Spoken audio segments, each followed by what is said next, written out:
सभापति जी, मैं आपका आभारी हूं कि विधानमंडल के इस उच्च सदन में सामान्य बजट पर चर्चा का जवाब देने के लिए आज मुझे यहां पर अवसर दिया है।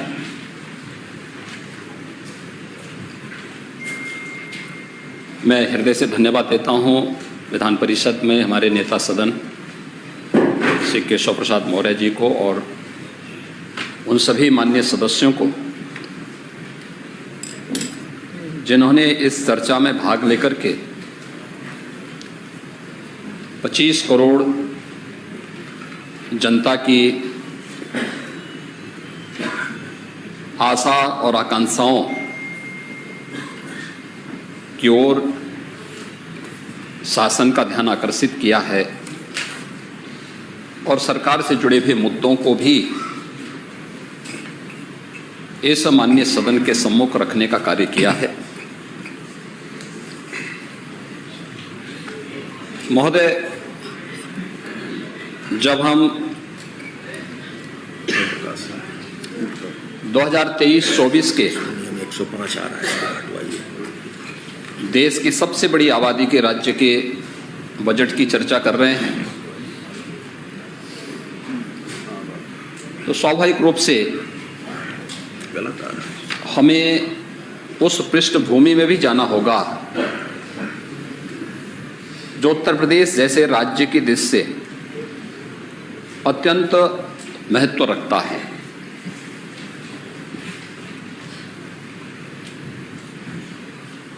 पूरा देश और पूरी दुनिया उत्तर प्रदेश के पिछले 6 वर्ष के अंदर के बदले हुए प्रवेश को देख रही है। एक बदला हुआ उत्तर प्रदेश, एक नया उत्तर प्रदेश आदरणीय प्रधानमंत्री श्री नरेंद्र मोदी जी के मार्गदर्शन और प्रेरणा से आज जिस गति के साथ आगे बढ़ा है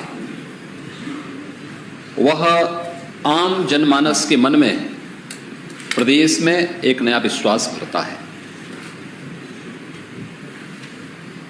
और ये विश्वास की ही परिणति है कि भारतीय जनता पार्टी 5 वर्ष तक सफलतापूर्वक प्रदेश में शासन करने के बाद फिर से 2/3 से अधिक बहुमत के साथ फिर से सरकार बनाने में प्रदेश के अंदर सफल हुई है। महोदय, इस दौरान टीम वर्क जो प्रदेश के अंदर हुआ है वह भी सबको देखने को मिला होगा। याद करें 2015-16 का प्रदेश का जो बजट था वह मात्र 3,02,000 करोड़ 3,20,000 करोड़ रुपए का था।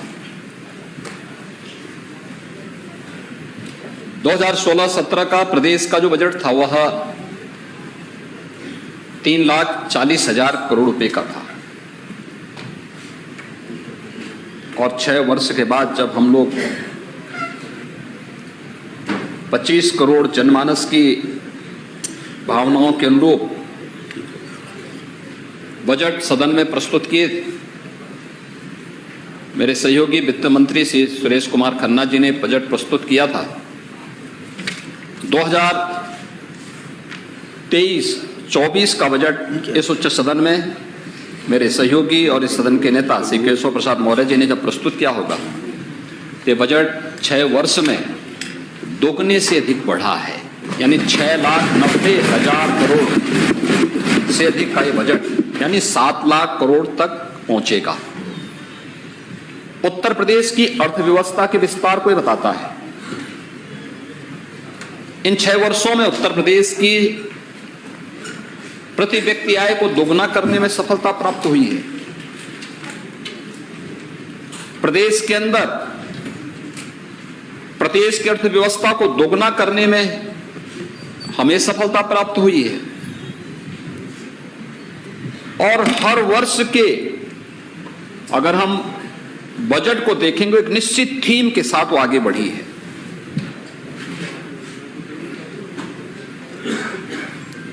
जो आदरणीय प्रधानमंत्री जी ने 2014 में एक मंत्र दिया था, सबका साथ, सबका विकास, सबका विश्वास और सबके प्रयास का, वही इस सरकार की सफलता का भी और उत्तर प्रदेश की 25 करोड़ जनता की जन भावनाओं को गांव, गरीब, किसान, नौजवान, महिलाएं और समाज के प्रत्येक तबके को उसको साथ जोड़ते हुए आगे बढ़ाने के क्रम का एक अभियान है। और यही परिणाम है कि हर एक क्षेत्र में आज उत्तर प्रदेश बदलता हुआ दिखाई दे रहा है।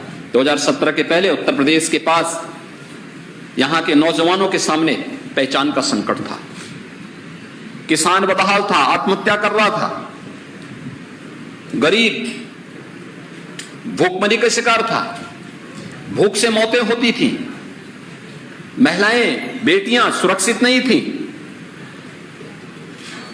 संगठित अपराध में लिप्त माफियाओं की पैरेलल सरकार चलती थी, पैरेलल सत्ता चलती थी। हर प्रकार का माफिया प्रदेश के अंदर हावी हो गया था। कहीं संगठित अपराध को संचालित करने वाला माफिया था, कहीं भू माफिया था, कहीं खनन माफिया थे, कहीं वन माफिया थे, कहीं पशु माफिया थे। हर प्रकार के माफिया प्रदेश में के अंदर पनप रहे थे।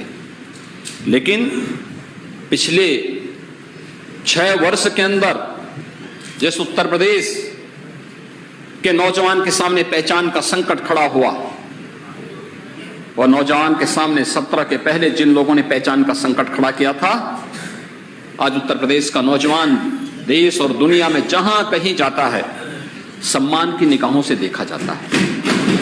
बहुत गर्व के साथ उत्तर प्रदेश का नौजवान कह सकता है कि मैं भारत की हृदय स्थल उत्तर प्रदेश से हूं। मेरी शिक्षा दीक्षा उत्तर प्रदेश में हुई है। उत्तर प्रदेश की टीम ने आदरणीय प्रधानमंत्री जी की प्रेरणा से वो परिवर्तन करके दिखाया है। और परिवर्तन आज सर्वत्र, हर पक्ष में, हर स्तर पर, हर गांव में, हर मोहल्ले में, हर कस्बे में, हर जनपद में वो देखने को मिल रहा है। और उसकी एक झलक अभी पिछले दिनों प्रदेश के अंदर विगत माह हुए कुछ कार्यक्रमों के माध्यम से भी देखने को मिला था। महोदय, 10, 11, 12 फरवरी ग्लोबल इन्वेस्टर समिट का तिथि। पहले उत्तर प्रदेश के लिए इन्वेस्टर समिट होते थे कहां? उत्तर प्रदेश के बाहर, दिल्ली या मुंबई में, लखनऊ में नहीं होते थे इन्वेस्टर समिट यूपी के लिए। लेकिन उसका वेन्यू होता था, उसका स्थल होता था यूपी के बाहर। पूछा जाता था कि आप यूपी में क्यों नहीं कर रहे हैं? वो कहते साहब यूपी में कौन आएगा। तो जब यूपी में कोई इन्वेस्टर आना नहीं चाह रहा है, आ नहीं रहा है, आपके इन्वेस्टर समिट में नहीं आ रहा है, तो क्या निवेश करने के लिए आएगा? यानी केवल कोरे सब्जबाग दिखाने के कितने प्रयास होते थे। लेकिन हमने फरवरी 18 में भी ग्लोबल, उस समय उत्तर प्रदेश इन्वेस्टर समिट का आयोजन किया था। आदरणीय प्रधानमंत्री जी का आशीर्वाद प्राप्त हुआ था। महामहिम राष्ट्रपति जी भी आए थे समापन पे। और 2022 में फिर से हम लोगों ने उत्तर प्रदेश का ग्लोबल इन्वेस्टर समिट किया। कितना परिवर्तन! 2018 में जिस प्रदेश में 4,68,000 करोड़ रुपए के प्रस्ताव आते हैं, आज उसी प्रदेश में 35 लाख करोड़ रुपए से अधिक के प्रस्ताव प्राप्त होते हैं।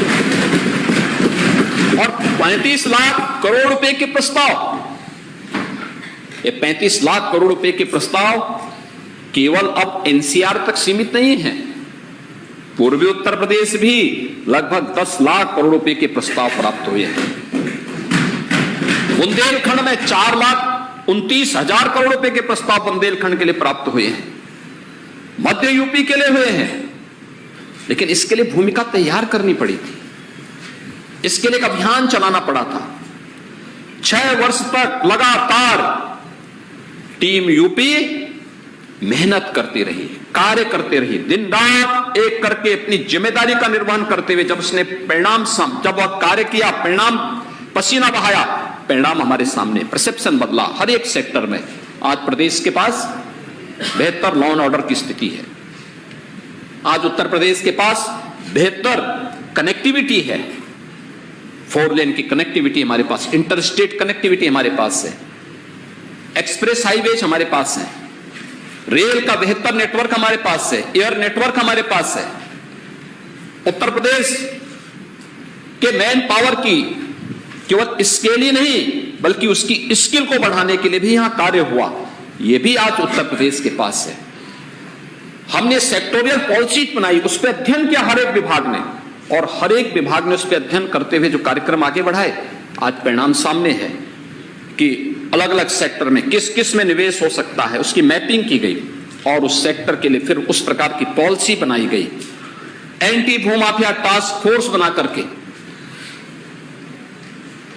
लैंड बैंक तैयार किया गया। 64,000 हेक्टेयर से अधिक भूमि उत्तर प्रदेश के अंदर लैंड बैंक के रूप में भूमाफियाओं के कब्जे से मुक्त करा करके, सत्ता के संरक्षण में जो लोग इन जमीनों में कब्जा करते थे उनसे मुक्त करा करके प्रदेश का एक भारी भरकम लैंड बैंक बना, और परिणाम हमारे सामने है। जब ग्लोबल इन्वेस्टर समिट के लिए किया, हमने कार्रवाई की, अंतर देख सकते हैं। इस बार जहां कहीं भी हमारे वरिष्ठ मंत्रीगण, दोनों डिप्टी सीएम और मेरे सभी वरिष्ठ सहयोगी दुनिया के अंदर जिस भी देश में गए, 16 देशों की यात्रा की उन्होंने, 21 सिटी कवर किए थे, और जिस भी देश में गए हर एक जगह बड़े सम्मान के साथ उनका स्वागत हुआ, और उन्हें लोगों ने देखते देखते सम्मान की दृष्टि से उन्हें हर प्रकार की मदद की। भारी भरकम निवेश के प्रस्ताव हमारी टीम दुनिया के उन 16 देशों से लेके आई। पहली बार है यूपी की टीम देश के बाहर गई, और यही नहीं, देश के अंदर भी 8 स्थानों पर हमारे मंत्री समूह अलग अलग स्थानों पर जाकर के निवेश के लिए रोड शोज किए, और हमारे सभी जनप्रतिनिधि, माननीय सांसद, माननीय विधायक, विधान परिषद के माननीय सदस्यगण, इन्होंने भी हर जिले में रोड शो का आयोजन किया, और परिणाम है कि उत्तर प्रदेश के 75 जनपदों में आज निवेश होने जा रहा है। आज उत्तर प्रदेश का कोई जिला ऐसा नहीं बोल सकता कि हमारे पास निवेश की कोई प्रस्ताव नहीं है। उत्तर प्रदेश के ये सबसे बड़ी सफलता है इस इन्वेस्टर समिट का, कि जहां पे 75 के 75 जनपद कवर हो रहे हैं। प्रदेश का जो 17 के पहले सबसे पिछड़ा क्षेत्र माना जाता था पूर्वी उत्तर प्रदेश और बुंदेलखंड, वहां पे भी भारी भरकम निवेश हो रहा है, और पश्चिम में तो होना ही होना है। इसके लिए इंफ्रास्ट्रक्चर भी तैयार किया गया, बेहतर इंफ्रास्ट्रक्चर तैयार हुआ, इस पे हम चर्चा करेंगे। और इन कार्यक्रमों को आगे बढ़ाते हुए G20 के भी 2 समिट यहां पर हुए हैं। महोदय, G20 दुनिया के 20 बड़े देशों का समूह है। ये 20 वे बड़े प्रतिष्ठित देश, जिनका दुनिया के 65% से अधिक आबादी जहां निवास कर रही है, 75% से अधिक ट्रेड पर जिनका अधिकार है, 85% से अधिक जीडीपी पर जिन देशों का अधिकार है, और 90% से अधिक इनोवेशन और रिसर्च पर जिन देशों का अधिकार है, वे G20 का समूह है। आजादी के अमृत काल के प्रथम वर्ष में प्रधानमंत्री मोदी जी के नेतृत्व में भारत G20 के देशों की अध्यक्षता कर रहा है, और उसमें से 2 बैठकें यूपी के अंदर संपन्न हो चुकी हैं। एक आगरा में संपन्न हुई जो महिला सशक्तिकरण पर आधारित थी, 10, 11, 12 फरवरी को, और दूसरा 13, 14, 15 फरवरी को प्रदेश की राजधानी लखनऊ में संपन्न हुआ। इसमें 20 उन बड़े देशों के प्रतिनिधि तो आए ही थे, उनके अलावा भारत के 9 मित्र देशों के आमंत्रित सदस्य भी भाग लिए, और 7 अन्य देशों के संगठनों ने भी भागीदारी की। आवभगत से, आतिथ्य सेवा से वे अभिभूत थे, और थीम भी G20 का वसुधैव कुटुंबकम का है। वसुधैव कुटुंबकम, हमने कभी नहीं बोला ये अपना है, ये पराया है। हमारे यहां तो हमेशा इस बात को कहा गया है, अयम निज परोवेति गणना लघु चेत साम, उदार चरिता नाम तो सुधेव कुटुंबकम का ये भाव, ये भारत की ऋषि परंपरा की ये सबसे बड़ी बात रही है। सदैव इस बात को महत्व दिया। और जब हम वसुधैव कुटुंबकम की बात करते हैं तो हमारे विपक्ष में बैठे हुए लोग, मैंने कल भी कहा था कि हर समस्या के समाधान के दो रास्ते होते हैं, या तो उसमें भाग लो या भाग लो। उन्होंने समस्या का समाधान नहीं किया तो वे भाग लिए।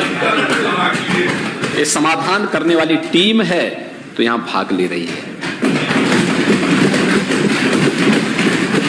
जब हम यहां पे वसुधैव कुटुंबकम की बात कर रहे हैं, प्रधानमंत्री मोदी जी के नेतृत्व में दुनिया का भारत का संदेश पहुंच रहा है, तब वो जाति की बात कर रहे हैं।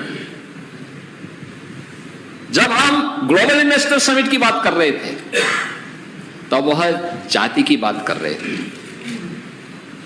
जब हम G20 की समिट की बात कर रहे थे तब वह जाति की बात कर रहे थे। जब हम बजट की चर्चा की बात कर रहे थे और उनके सुझाव मांग रहे थे तब वह जाति की बात कर रहे थे।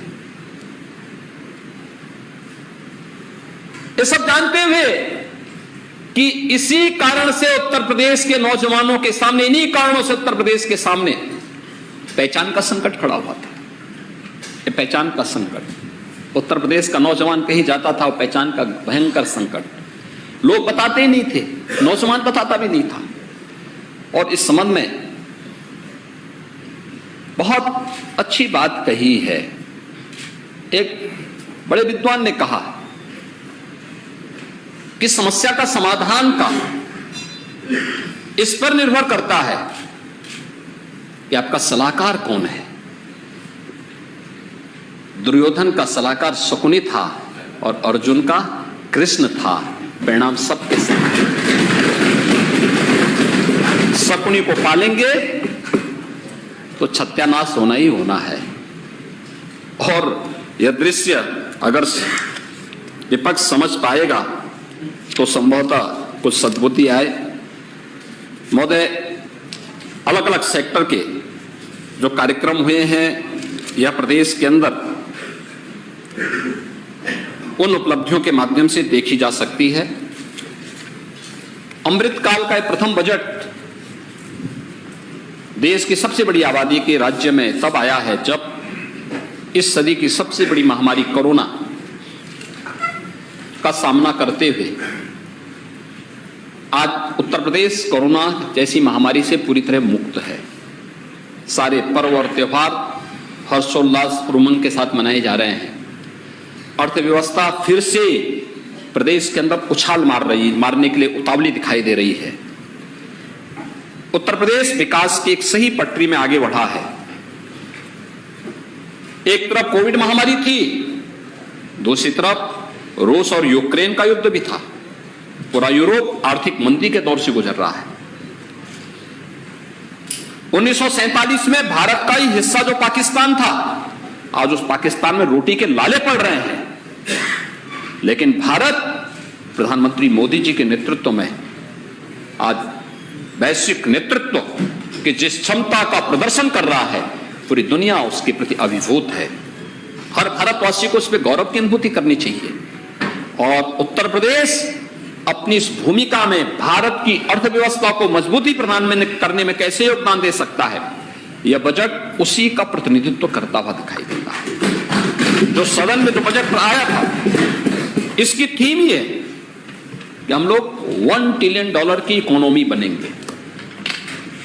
अगर प्रधानमंत्री मोदी जी ने भारत की इकोनॉमी को $5 ट्रिलियन की इकोनॉमी बनाने का एक संकल्प लिया है और उसके अनुरूप कार्य योजना बना करके भारत को आगे बढ़ाने का कार्य प्रारंभ किया है, तो हमारा भी दायित्व बनता है कि अपनी आबादी के हिसाब से हम भी कंट्रीब्यूशन कर सकें। जितनी उत्तर प्रदेश की आबादी है उतनी आबादी के हिसाब से हम भी अपना कंट्रीब्यूशन कर सकें। और आबादी के हिसाब से कंट्रीब्यूशन करने के लिए एक सर्वसमावेशी समग्र विकास की सोच रखने वाला आत्मनिर्भर उत्तर प्रदेश की नींव को और मजबूत करने वाला यह 2023-24 का बजट उत्तर प्रदेश की जनता को समर्पित किया गया है। और इस बजट को प्रस्तुत यहां पर आज जब इसका जवाब दे रहा हूं मैं, तो मुझे यह बताते हुए प्रसन्नता है कि प्रदेश के अलग अलग जो बजट प्रस्तुत किए गए थे उन सब की अलग अलग थीम थी। पहला बजट अन्नदाता किसानों के लिए हम लोगों ने समर्पित किया था। 36,000 करोड़ रुपए की लागत से 86 लाख अन्नदाता किसानों की कर्ज माफी के कार्यक्रम के साथ साथ तमाम अन्य योजनाएं अन्नदाता किसानों से जुड़ी हुई उन्हें आगे बढ़ाने का कार्य किया था। प्रोक्यूरमेंट के परिणाम क्या आया है? बहुत सारे लोगों ने प्रश्न किया होगा कि क्या किसानों की आमदनी दुगनी हुई? आते हैं उस पे भी। सिंचाई के लिए क्या किया, इस पे भी हम बता देंगे। दूसरा बजट था औद्योगिक निवेश और अवस्थापना ढांचागत व्यवस्था में इंफ्रास्ट्रक्चर डेवलपमेंट के लिए जो कार्य प्रदेश के अंदर हुआ। तीसरा था मिशन शक्ति महिला सशक्तिकरण के लिए जो कार्य हुआ। चौथा था युवाओं के विकास के लिए और इंफ्रास्ट्रक्चर डेवलपमेंट के लिए जो नई कार्य योजनाएं प्रदेश के अंदर तैयार हुई थी। 21-22 का बजट उत्तर प्रदेश के विभिन्न वर्गों के स्वावलंबन से जुड़ा हुआ था। 22-23 का अंत्योदय से आत्मनिर्भरता की संकल्पना को आगे बढ़ाने वाला बजट था। और 23-24 का हमारा ये बजट त्वरित सर्वसमावेशी समग्र विकास की सोच के साथ एक आत्मनिर्भर उत्तर प्रदेश की आधारशिला को मजबूती प्रदान करने वाला बजट यहां पर प्रस्तुत किया गया है। महोदय, बजट के अलग अलग अगर आप देखेंगे तो बजट $1 ट्रिलियन की दिशा में उत्तर प्रदेश को कैसे आगे बढ़ाएगा, ये हम देख सकते हैं। पिछले कुछ समय से जो कार्य हुए हैं, एक हमने जो कहा सो करके दिखाया भी। 2022 के विधानसभा चुनाव के पहले हमारी पार्टी ने 130 संकल्प प्रदेश की जनता के सामने किए थे। यह बजट 110 संकल्पों को पूरा करता है और उसमें उनके लिए 64,000 करोड़ रुपए से अधिक की राशि बजट में उसका प्रावधान किया गया है। प्रदेश में हम लोगों ने इस दौरान अगर देखेंगे कि 16-17 में प्रदेश का कुल जो रेवेन्यू था वह कुल प्राप्त होता था 86,000 करोड़। इस वित्तीय वर्ष में यानी मार्च 31 तक जो आज आने जा रहा है प्रदेश के पास, वह 2,20,000 करोड़ रुपए से अधिक की राशि प्रदेश के स्वयं के राजस्व में आने जा रही है। महोदय, इससे पहले क्या होता था? मैंने कल भी कहा, प्रदेश में पहले सेल टैक्स और वैट था। इससे प्रदेश को कुल राशि मिलती थी 49,000 करोड़ से लेकर के 51,000 करोड़। आज ये राशि बढ़ करके होने जा रही है 1,24,000 करोड़ से 1,25,000 करोड़ इस वित्तीय वर्ष में ये बढ़ करके जाने वाली है। यानी इतना बढ़ा है उत्तर प्रदेश को, इसका इतना लाभ होने जा रहा है। और स्टेट एक्साइज में कुल 12,000 करोड़ उत्तर प्रदेश को मिलते थे 2017 तक, मार्च 17 तक। आज ये राशि बढ़कर के जाने जा रही, 12,000 करोड़ बढ़कर के जाने जा रहा, 45,000 करोड़ रुपए राज्य को इससे प्राप्त होने वाले। ये पैसा कहां जाता था? ये चोरी होता था। यही पैसा जब जाता था तो लोग इंग्लैंड में होटल बनाते थे। यही पैसा जब जाता था तो ऑस्ट्रेलिया में टापू खरीदे जाते थे। पैसा राज्य का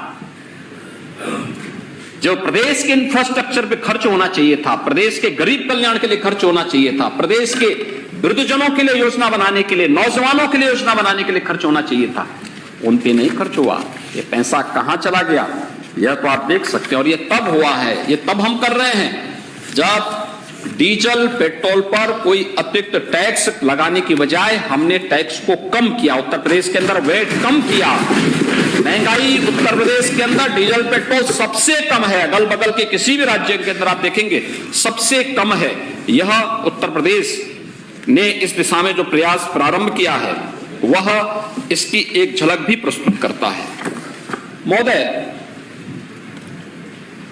जो प्रदेश के अंदर आज हमें इस बात पर गौरव की अनुभूति होती है कि कोविड-19 और रूस यूक्रेन युद्ध के बावजूद उत्तर प्रदेश आज रेवेन्यू सरप्लस स्टेट है।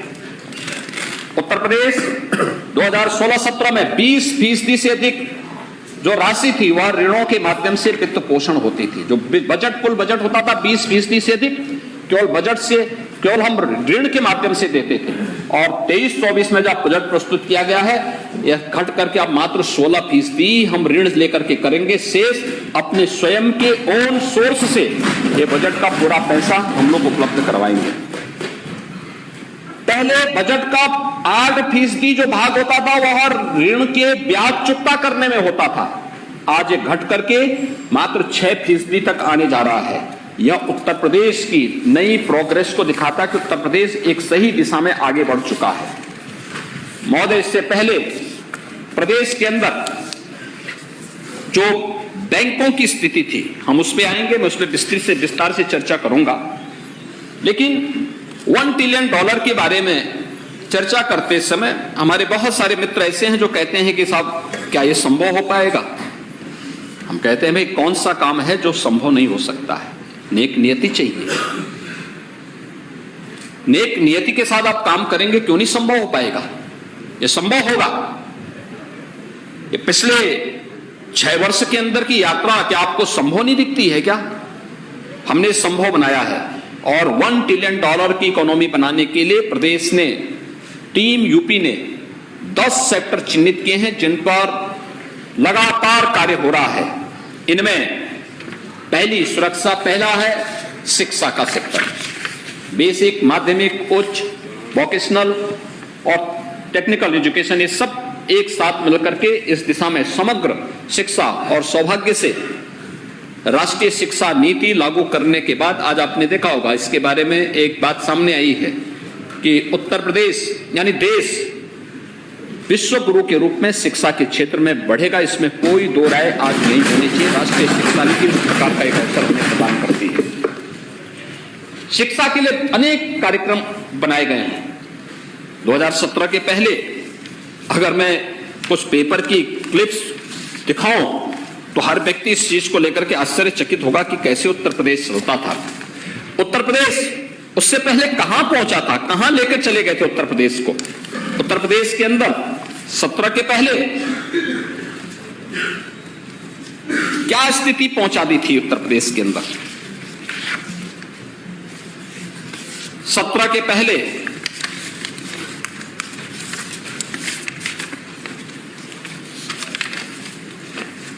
सूबे में 5वीं के 56% बच्चे हिंदी तक नहीं पढ़ पाते। यह उत्तर प्रदेश की स्थिति थी 17 के पहले। यूपी में प्राथमिक विद्यालयों की बदहाली की पोल खोलती रिपोर्ट ये 20 अगस्त 2015 की है। 26,379 स्कूल चल रहे हैं एक कमरे में, सिंगल कमरे में। ये उत्तर प्रदेश की स्थिति थी। और यूपीएससी की हर परीक्षा पर सवाल अनिल यादव के अध्यक्ष बनने के बाद विवादों में आई तेजी। यह उत्तर प्रदेश के अखबारों की सुर्खियां हुआ करती थी। यह उत्तर प्रदेश 2017 के पहले का है। और आज मैं धन्यवाद दूंगा आप सभी माननीय सदस्यों को कि आपने ऑपरेशन कायाकल्प में एक विद्यालय को गोद लेकर के उसके रिनोवेशन की कार्रवाई की। और आज उत्तर प्रदेश में 1,30,000 से अधिक बेसिक शिक्षा परिषद के स्कूलों को हम लोगों ने रिनोवेशन करके फ्लोरिंग को ठीक करने का काम किया, बच्चों को फर्नीचर दिया। हमारी सरकार पिछले 6 वर्ष से लगातार बेसिक शिक्षा परिषद में जो पहले 1,34,00,000 बच्चे पढ़ते थे, आज 1,34,00,000 बच्चे से बढ़कर के 1,91,00,000 बच्चे आज उत्तर प्रदेश की बेसिक शिक्षा परिषद के स्कूलों में पढ़ रहे हैं। उन बच्चों को uniform free, 2 uniform free, bag free, books free, जूता मोजा free, sweater free, mid day meal की क्वालिटी सुधारी गई है। 1,91,00,000 बच्चे उत्तर प्रदेश की बच्चे हैं। ये किसी जाति, किसी मत और मजहब के साथ मत जोड़ो इन बच्चों को। जब इन बच्चों के हक को हड़प करके दुनिया में अपने संसाधन बढ़ाने का काम करते थे, तब क्या जाति नजर नहीं आती थी? क्या तब इन्हें जाति नजर नहीं आती थी?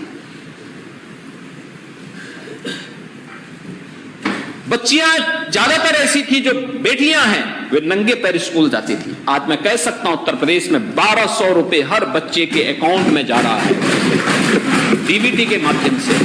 अभिभावक को इस बात के लिए तैयार किया जा रहा है कि भाई उन बच्चों के लिए जूता मोजा समय पे खरीद करके स्कूल भेजो। ये संख्या बड़ी है। ऑपरेशन कायाकल्प के बाद ये सुविधा, आज डिजिटल लाइब्रेरी के लिए बजट में पैसा दिया गया। हर गांव और हर वार्ड में डिजिटल लाइब्रेरी का निर्माण होगा, बजट में इसका प्रावधान कर दिया गया है। पीएम श्री योजना के अंतर्गत उन बच्चों के लिए बेहतर विद्यालय बनेंगे, बहुत अच्छे विद्यालय बनने जा रहे हैं। अभी तो 18 अटल आवासीय विद्यालय हम बनाने जा रहे हैं, इसी सत्र में प्रारंभ करने जा रहे हैं। रजिस्टर्ड श्रमिकों के बच्चे, कोविड के दौरान जो बच्चे अनाथ हुए हैं, उन बच्चों को, अन्य अनाथ बच्चों को उन स्कूलों में वर्ल्ड क्लास इंफ्रास्ट्रक्चर के साथ हम लोग उत्तम शिक्षा देने जा रहे हैं। और इस सरकार पूरा खर्चा उन बच्चों को लेगी। लॉजिंग फूडिंग की सारी सुविधा उन बच्चों के लिए वहीं पर उपलब्ध करवाएगी। हमने तो किसी की जाति नहीं देखी, किसी का मजहब नहीं देखा। हमारी आने वाली पीढ़ी है, उसके भविष्य को अच्छा बनाना हमारा दायित्व है। अपनी जिम्मेदारी से हम भाग नहीं सकते हैं और हमारी सरकार इसको कर रही है। इसको हर विकास खंड स्तर पर, हर न्याय पंचायत स्तर पर आगे बढ़ाने का कार्य हो रहा है। माध्यमिक स्तर पर माध्यमिक शिक्षा के गवर्नमेंट विद्यालयों के साथ साथ शासकीय सहायता प्राप्त निजी प्रबंधन के विद्यालयों को भी उनके रिनोवेशन के लिए, नई बिल्डिंग के लिए हम पैसा देना चाहते हैं और इसके लिए धनराशि की व्यवस्था बजट में की गई है। और यही नहीं, उनके संस्कार होंगे, वो अपनी विरासत को कोसेंगे, कोसते ही रहे हैं। भगवान राम तक को नहीं बख्शा इन लोगों ने। और मध्यकाल के महान संत तुलसीदास जी को जिस प्रकार की टिप्पणी की गई, तुलसीदास जी की विरासत को देश और दुनिया आकर्षित होती है और तुलसीदास जी के साथ तो जुड़ाई है। बेचारे जब रामचरितमानस लिखना प्रारंभ किया था, पोथी चोरी हो जाती थी, लेकिन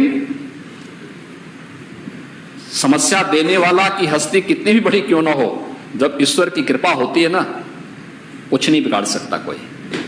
संत तुलसीदास जी ने एक अमर महाकाव्य दे दिया रामचरितमानस के माध्यम से। श्री रामचरितमानस मध्यकाल में भारत का मार्गदर्शन करने वाला, गुलामी की बेड़ियों से मुक्त करने वाला। उस कालखंड में उनको भी अकबर के दरबार में बुलाया गया था, उन्होंने जाने से इनकार कर दिया था। उन्होंने कहा कि भाई मेरा तो एक ही राजा है और राम है, राम के सिवाय किसी को मैं राजा नहीं मानता। बोलने का साहस मध्यकाल में किसी ने किया था, महान संत ने किया था, तुलसीदास जी ने किया था। तुलसीदास जी को रामचरितमानस के माध्यम से हमारी सरकार ने तय किया।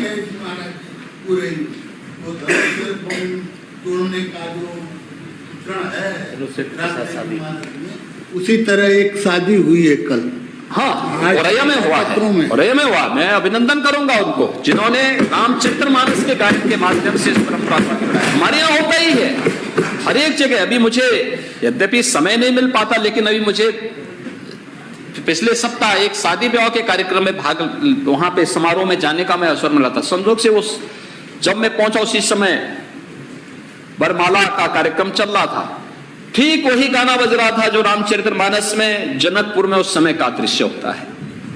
लोगों के मन में भाव पैदा हुआ है, ये कौन लोग हैं जो विरासत को अपमानित कर रहे हैं, ये कौन लोग हैं? और इन लोगों को पहचानने की आवश्यकता है। उत्तर प्रदेश में जिन लोगों ने राम को कोसा था, जनता ने उनको कहां पहुंचा दिया ये भी सब लोग जानते हैं। और जो लोग कहते थे परिंदा भी पर नहीं मार सकता, अयोध्या में भगवान राम का भव्य मंदिर का निर्माण किया। जनवरी 2014 में जब रामलला अपने मंदिर में फिर से विराजमान होंगे, पूरा भारत ही नहीं पूरी दुनिया गौरवान्वित होगी, विरासत पर सम्मान करेगी। राम की विरासत, हम सबको गौरव की अनुभूति होनी चाहिए। और हमने तय किया है संस्कृत विद्यालयों के रिनोवेशन के लिए 100 करोड़ रुपए की व्यवस्था भी की है और संस्कृत के बच्चों के लिए स्कॉलरशिप की व्यवस्था सरकार देगी, स्कॉलरशिप की व्यवस्था भी देगी। पुरोहित कल्याण बोर्ड का गठन तो हम कर ही रहे हैं, सारी उसकी कार्य योजना चल रही है। अच्छा होता विरोधी दल के नेतागण यहां पर इस मुद्दे पे चर्चा करते, लेकिन वे भाग गए। हमने पैसे की व्यवस्था की है और पैसे की व्यवस्था के माध्यम से कर रहे हैं। उच्च शिक्षा के लिए पिछली बार 3 विश्वविद्यालय बनाए गए थे, सहारनपुर, अलीगढ़ और आजमगढ़। इस बार 3 नए विश्वविद्यालय उच्च शिक्षा में उपलब्ध कराए गए हैं, जो 3 असेवित कमिश्नरी थी। मां विंध्यवासिनी का धाम मिर्जापुर, मां पाटेश्वरी का धाम देवपाटन मंडल और मुरादाबाद। इन तीनों कमिश्नरी में हम एक नया विश्वविद्यालय देने जा रहे हैं। बजट का प्रावधान इस बजट में कर दिया गया है। फार्मा के क्षेत्र में विश्वविद्यालय के समकक्ष एक नया इंस्टीट्यूट हम गठित करेंगे, जो प्रदेश के अंदर फार्मा सेक्टर की उन उपलब्धियों को लेकर के जाएगा, जो यहां पे फार्मा सेक्टर में ढेर सारी संभावनाओं का, क्योंकि सबसे बड़ा श्रम बाजार अगर यूपी है, यूपी सबसे बड़ा बाजार है, तो यूपी फार्मा का भी सबसे बड़ा हब बनेगा। और इसके लिए फार्मा पार्क के साथ साथ इन कार्यक्रमों को भी हम आगे बढ़ाने जा रहे हैं। वोकेशनल एजुकेशन में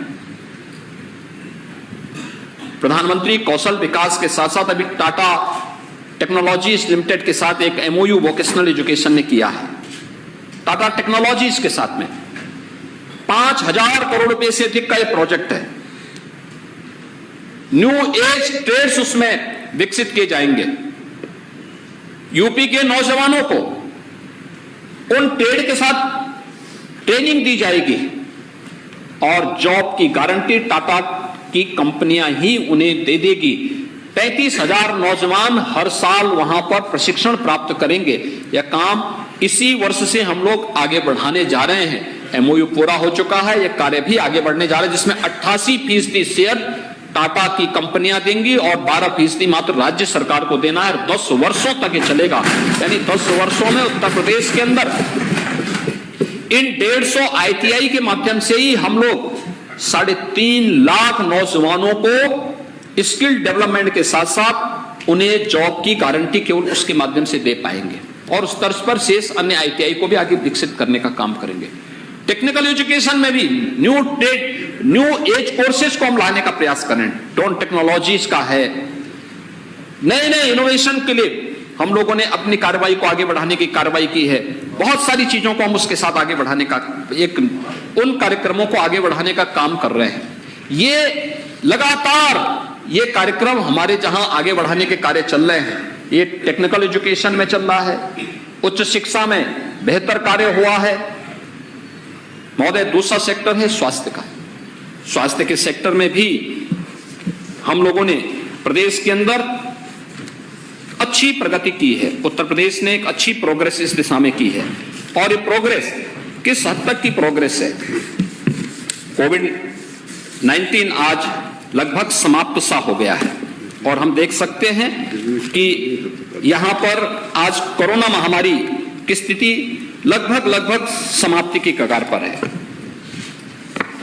प्रदेश के अंदर समाजवादी पार्टी सरकार में क्या की? जननी सुरक्षा योजना में 75 करोड़ रुपए की घोटाला की।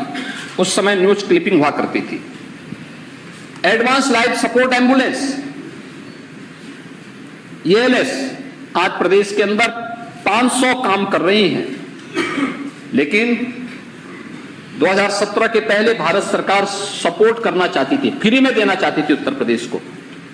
समाजवादी पार्टी की सरकार ने उसे लेने से इनकार कर दिया था। आप सोचिए, लाखों लोगों की जान बची है इन लाइफ सपोर्ट एम्बुलेंसेस के माध्यम से। कोरोना कालखंड में ये नया जीवन दान दे रही थी, लेकिन समाजवादी पार्टी को इसकी चिंता नहीं थी। आयुष्मान भारत योजना का शुभारंभ समाजवादी पार्टी की सरकार ने नहीं किया।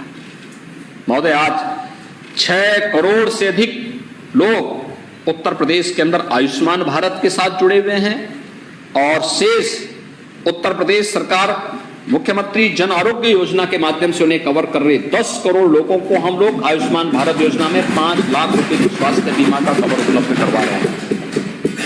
लेकिन इससे पहले ये सुविधा नहीं थी। राजकीय कर्मचारियों के लिए कैशलेस उपचार की सुविधा 2017 के पहले नहीं थी। आज ये सुविधा हम लोगों ने उपलब्ध कराई है। बजट में भी इसकी व्यवस्था की गई है।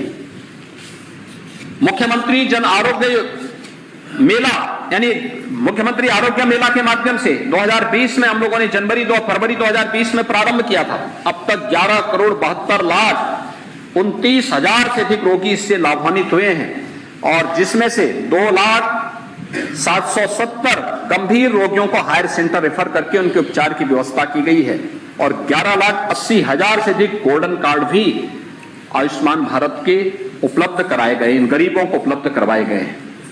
250 सामुदायिक स्वास्थ्य केंद्रों को टेलीमेडिसिन की सेवा से जोड़ा गया है।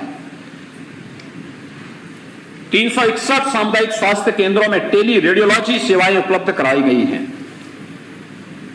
महोदय, 2017 के पहले प्रदेश के अधिकांश जनपद थे जहां कोई वेंटिलेटर नहीं था, कोई आईसीयू बेड नहीं थे। कोरोना में 2020 में जब इसकी समीक्षा हम कर रहे थे तब भी 36 जनपद ऐसे थे। आज उत्तर प्रदेश के सभी 75 जनपदों में यह सुविधा उपलब्ध है। और तो और संचारी रोग, इंसेफ्लाइटिस, डेंगू, मलेरिया, चिकनगुनिया, कालाजार, ये सब बीमारियां असमय बच्चों को निगलती थी। 40 वर्ष में पूर्वी उत्तर प्रदेश और तराई के क्षेत्र से जुड़े हुए हमारे उन जनपदों में 50,000 से अधिक मासूम बच्चों ने जान दी है।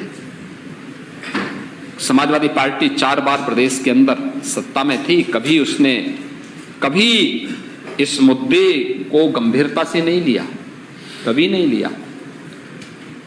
फ्री दवा जो मिल रही है आज भी, वह माननीय श्री कल्याण सिंह जी जब चीफ मिनिस्टर थे 1997 में, तब मेरे प्रस्ताव पर उन्होंने फ्री दवा की व्यवस्था उपलब्ध करवाई।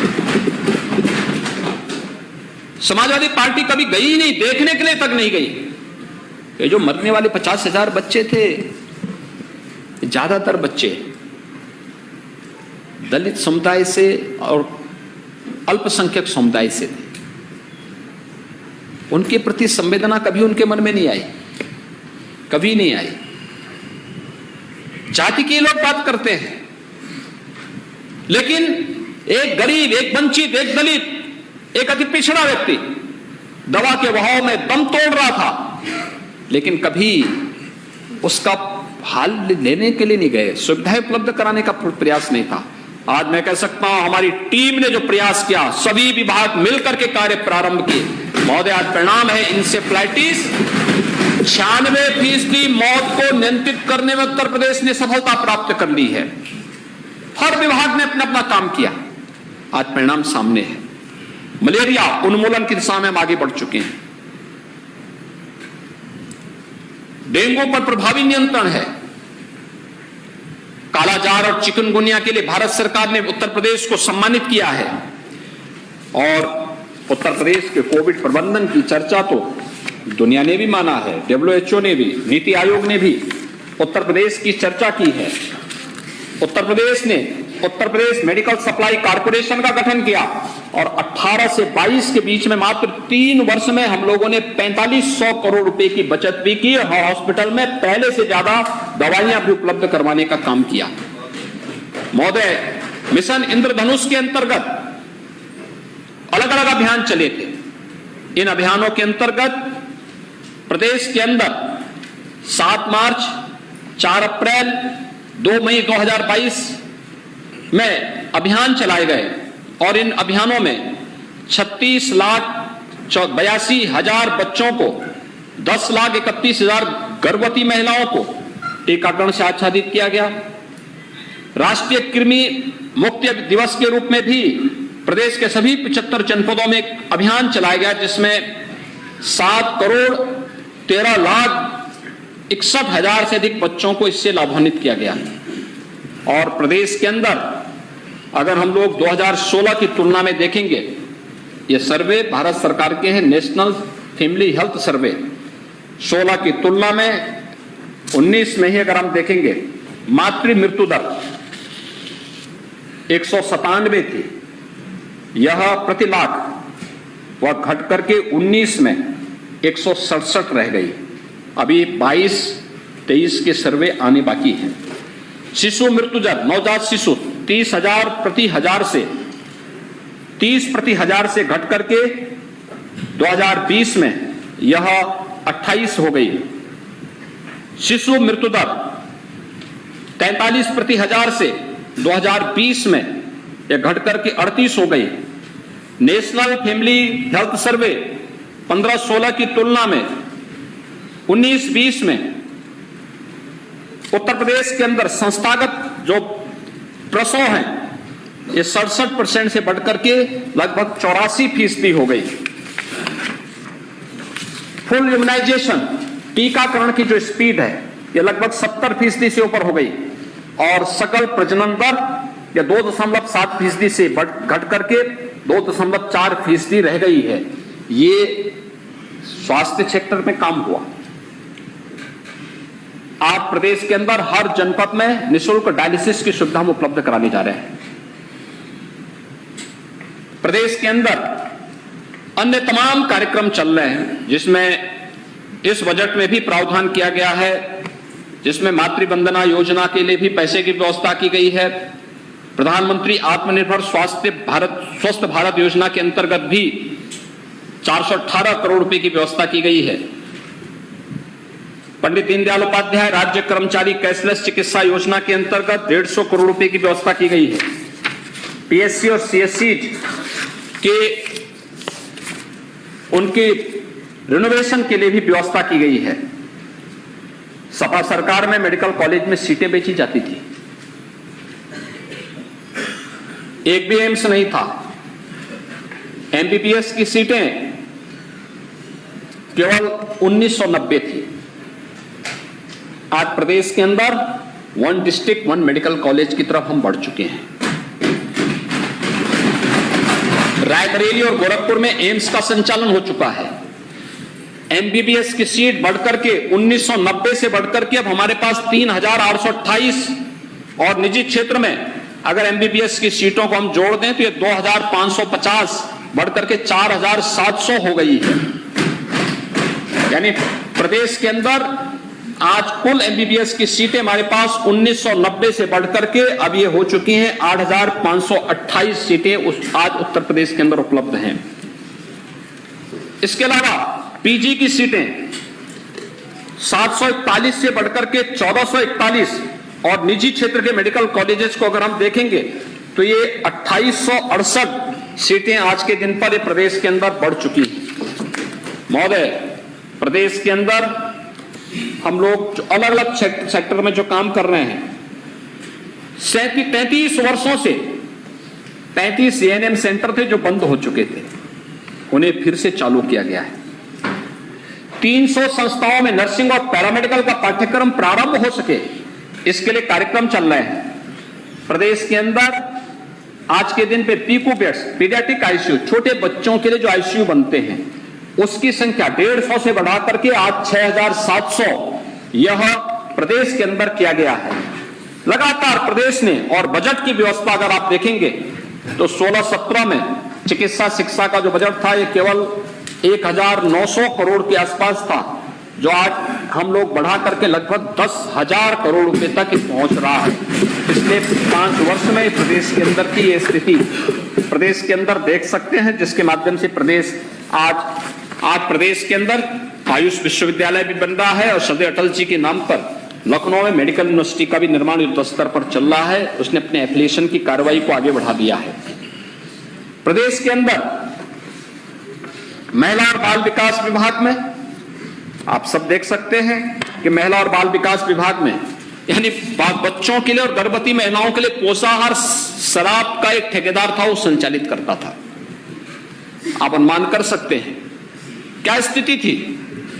उस शराब की सप्लाई करेगा या बच्चों, नवजात शिशुओं और महिलाओं के लिए पोषाहार को सप्लाई करेगा। सरकार आई, हम लोगों ने उससे समाप्त करके आज महिला स्वयंसेवी समूह प्रदेश के अंदर इसका संचालन कर रहे हैं और अधिकतर जनपदों में उनके प्लांट बन चुके हैं।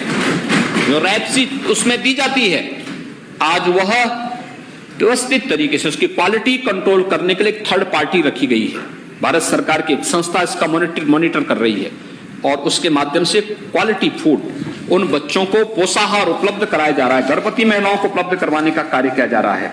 एक मॉडल के रूप में उत्तर प्रदेश इस दिशा में आगे बढ़ा है। 1,77,218 स्मार्टफोन आंगनबाड़ी कार्यकर्तियों को उपलब्ध करवाया गया है। यह कार्य भी प्रदेश के अंदर मजबूती के साथ आगे बढ़ा है। महोदय, अच्छे परिणाम इसके आए हैं। पोषण मिशन के अंतर्गत भी उत्तर प्रदेश के अंदर काफी अच्छे परिणाम आज हम सबको देखने को मिले हैं।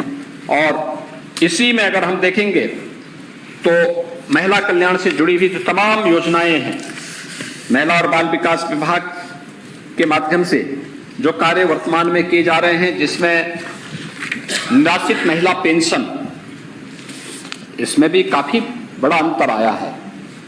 आज इनके लिए पेंशन की व्यवस्था, कन्या सुमंगला योजना के लिए पैसे की व्यवस्था, मुख्यमंत्री सामूहिक विवाह योजना जब हम लोगों ने 2017 में प्रारंभ की थी, समाजवादी पार्टी विरोध कर रही थी, कहते थे गरीबों का अपमान कर रहे हैं।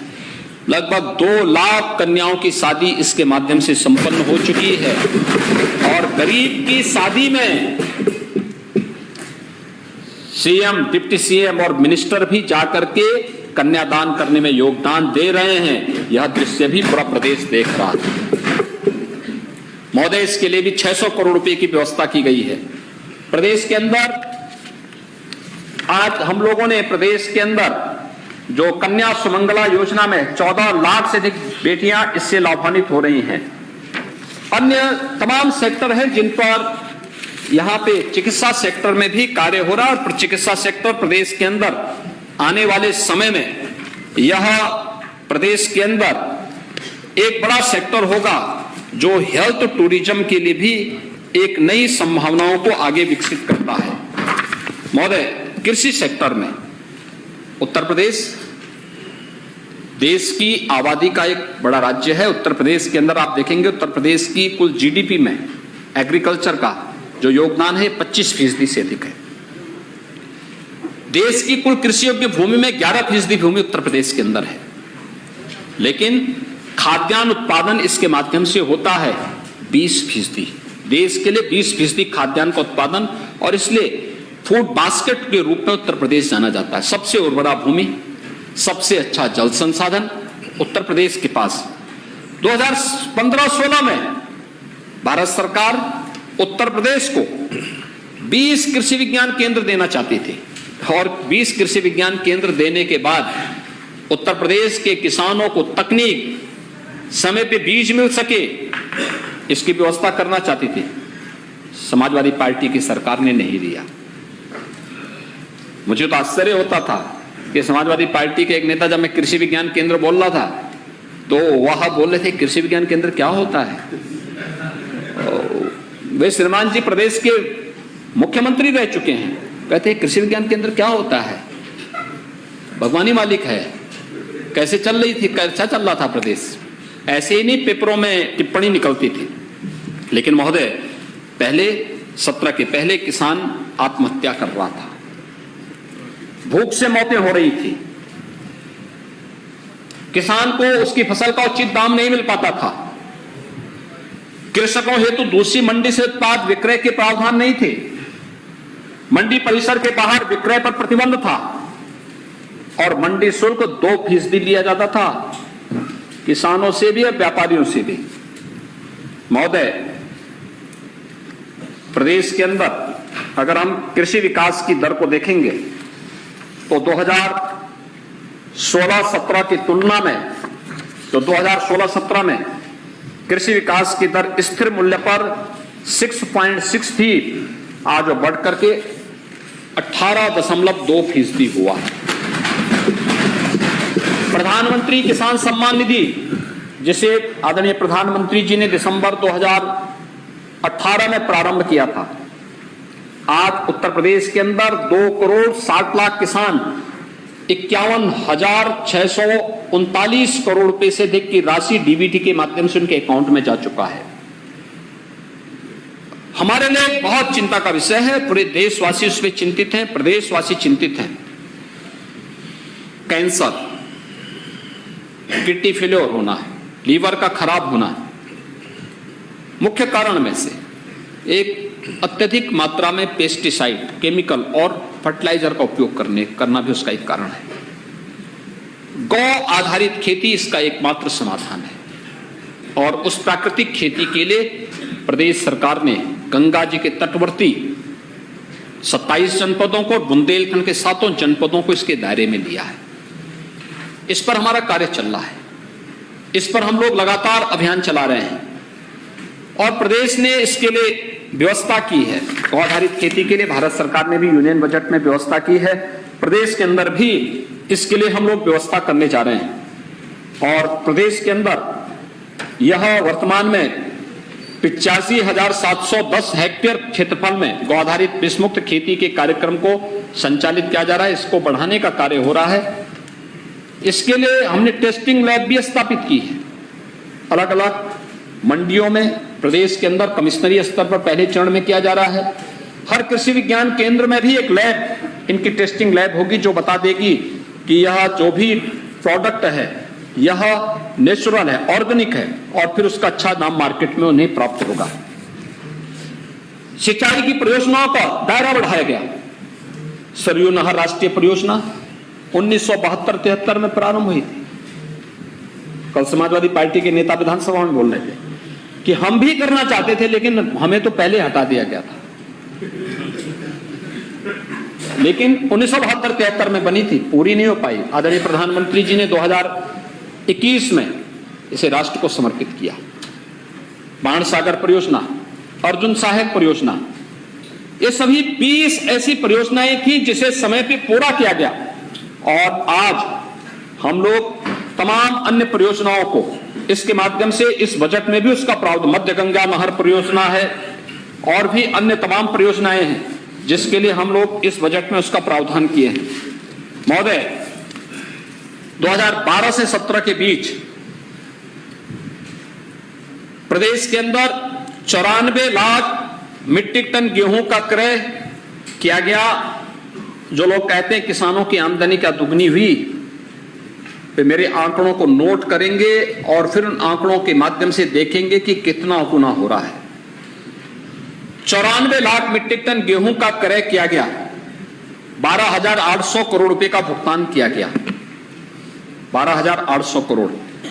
यह पैसा किसान के खाते में सीधे नहीं गया, यह पैसा बीच के किसी एजेंट के माध्यम से किसान को मिला होगा। 12,800 करोड़ नहीं मिला होगा।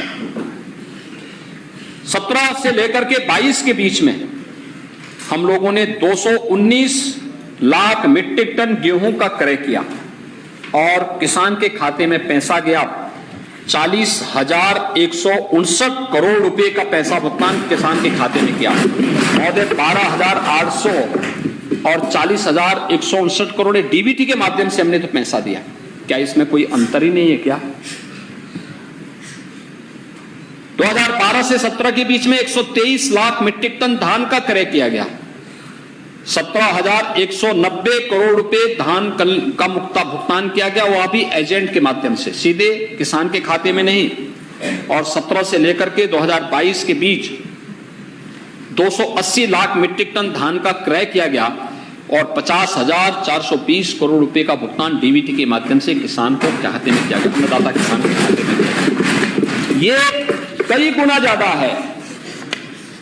इसी प्रकार से 22-23 में 10,75,303 किसानों से 13,300 किसानों से 64,64,000 मीट्रिक टन धान का क्रय किया गया, जिसमें 13,192 करोड़ रुपए का भुगतान डीबीटी के माध्यम से अन्नदाता किसान के खाते में किया गया। और पिछली सरकारों में चीनी मिलें बंद होती थी, पौने पौने दाम पे बेच दी जाती थी, घट तोली होती थी। पर्ची के लिए मारामारी होती थी। महोदय, आज पर्ची के लिए कोई मारामारी नहीं, घड़तोली कोई नहीं कर सकता। लेकिन साथ साथ बंद चीनी मिलों को चलाने का कार्यक्रम जो सुप्रीम कोर्ट में पेंडिंग है उसको छोड़ दें। बाकी हम लोगों ने क्या, महान किसान नेता पूर्व प्रधानमंत्री चौधरी चरण सिंह जी की कर्म भूमि की चीनी मिल, हमारी सरकार ने उस चीनी मिल को नए सिरे से बनाया है। बस्ती में मुंडेरवा की चीनी मिल, जिसको लेकर के तमाम लोगों ने अपनी राजनीतिक रोटियां सेकी, हमारी सरकार ने उस चीनी मिल को फिर से बनाया। आज वो फिर से वहां पर गन्ना पेराई का काम कर रही है। पिपराइच की चीनी मिल फिर से गन्ना पेराई का काम कर रही है। अब तक हम लोग पिछले 6 वर्ष के अंदर, 6 वर्ष पूरे नहीं हुए लेकिन पिछले 6 वर्ष के अंदर 1,98,000 करोड़ रुपए से अधिक का गन्ना मूल्य का भुगतान करा चुके हैं। और महोदय, गन्ने का दायरा भी बढ़ा है। अगर मैं इस पैसे की तुलना करूं तो समाजवादी पार्टी सरकार और पिछले 7 से लेकर के 17 के बीच 10 वर्षों की सरकारों की तुलना अगर मैं करूं तो ये राशि बढ़ करके 1,02,000 करोड़ रुपए अधिक भुगतान ये है। और अभी जो भुगतान बाकी है तो लगभग 5800 करोड़ यानी 5,800 करोड़ का भुगतान बाकी है, जिस पर लगातार दबाव बनाया जा रहा है। लेकिन महोदय, ये भी है कि आज 119 चीनी मिलें हैं, जिनमें 100 से अधिक चीनी मिलें ऐसी हैं जो 10 दिन के अंदर गन्ना मूल्य का भुगतान कर रही हैं। इससे पहले ये कभी नहीं हो पाती। प्रदेश के अंदर नमामि गंगे परियोजना के अंतर्गत भी 52 सीवर जो एसटीपी परियोजनाएं स्वीकृत हुई हैं, 28 पूर्ण हो चुकी हैं, 17 पर कार्य प्रगति पर है, 7 परियोजनाओं का कार्य बहुत शीघ्र हम प्रारंभ करने जा रहे हैं। नमामि गंगे का परिणाम 2019 में प्रयागराज कुंभ भी है। प्रयागराज कुंभ 19 और प्रयागराज का कुंभ 2013 उदाहरण है सबके सामने। 13 में पूर्ण कुंभ था, 2019 में अर्ध कुंभ था। कुंभ हम लोगों ने कुंभ के रूप में उसकी व्यवस्था की, लेकिन 13 की तुलना में दुगने श्रद्धालु 19 में आए। गंगा विरल और निर्मल थी। स्वच्छता, सुरक्षा और सुव्यवस्था का एक मॉडल प्रस्तुत किया गया दुनिया के अंदर। हर जो कोई आता था विभूत होता था प्रयागराज आकर के। लेकिन 13 में क्या हुआ?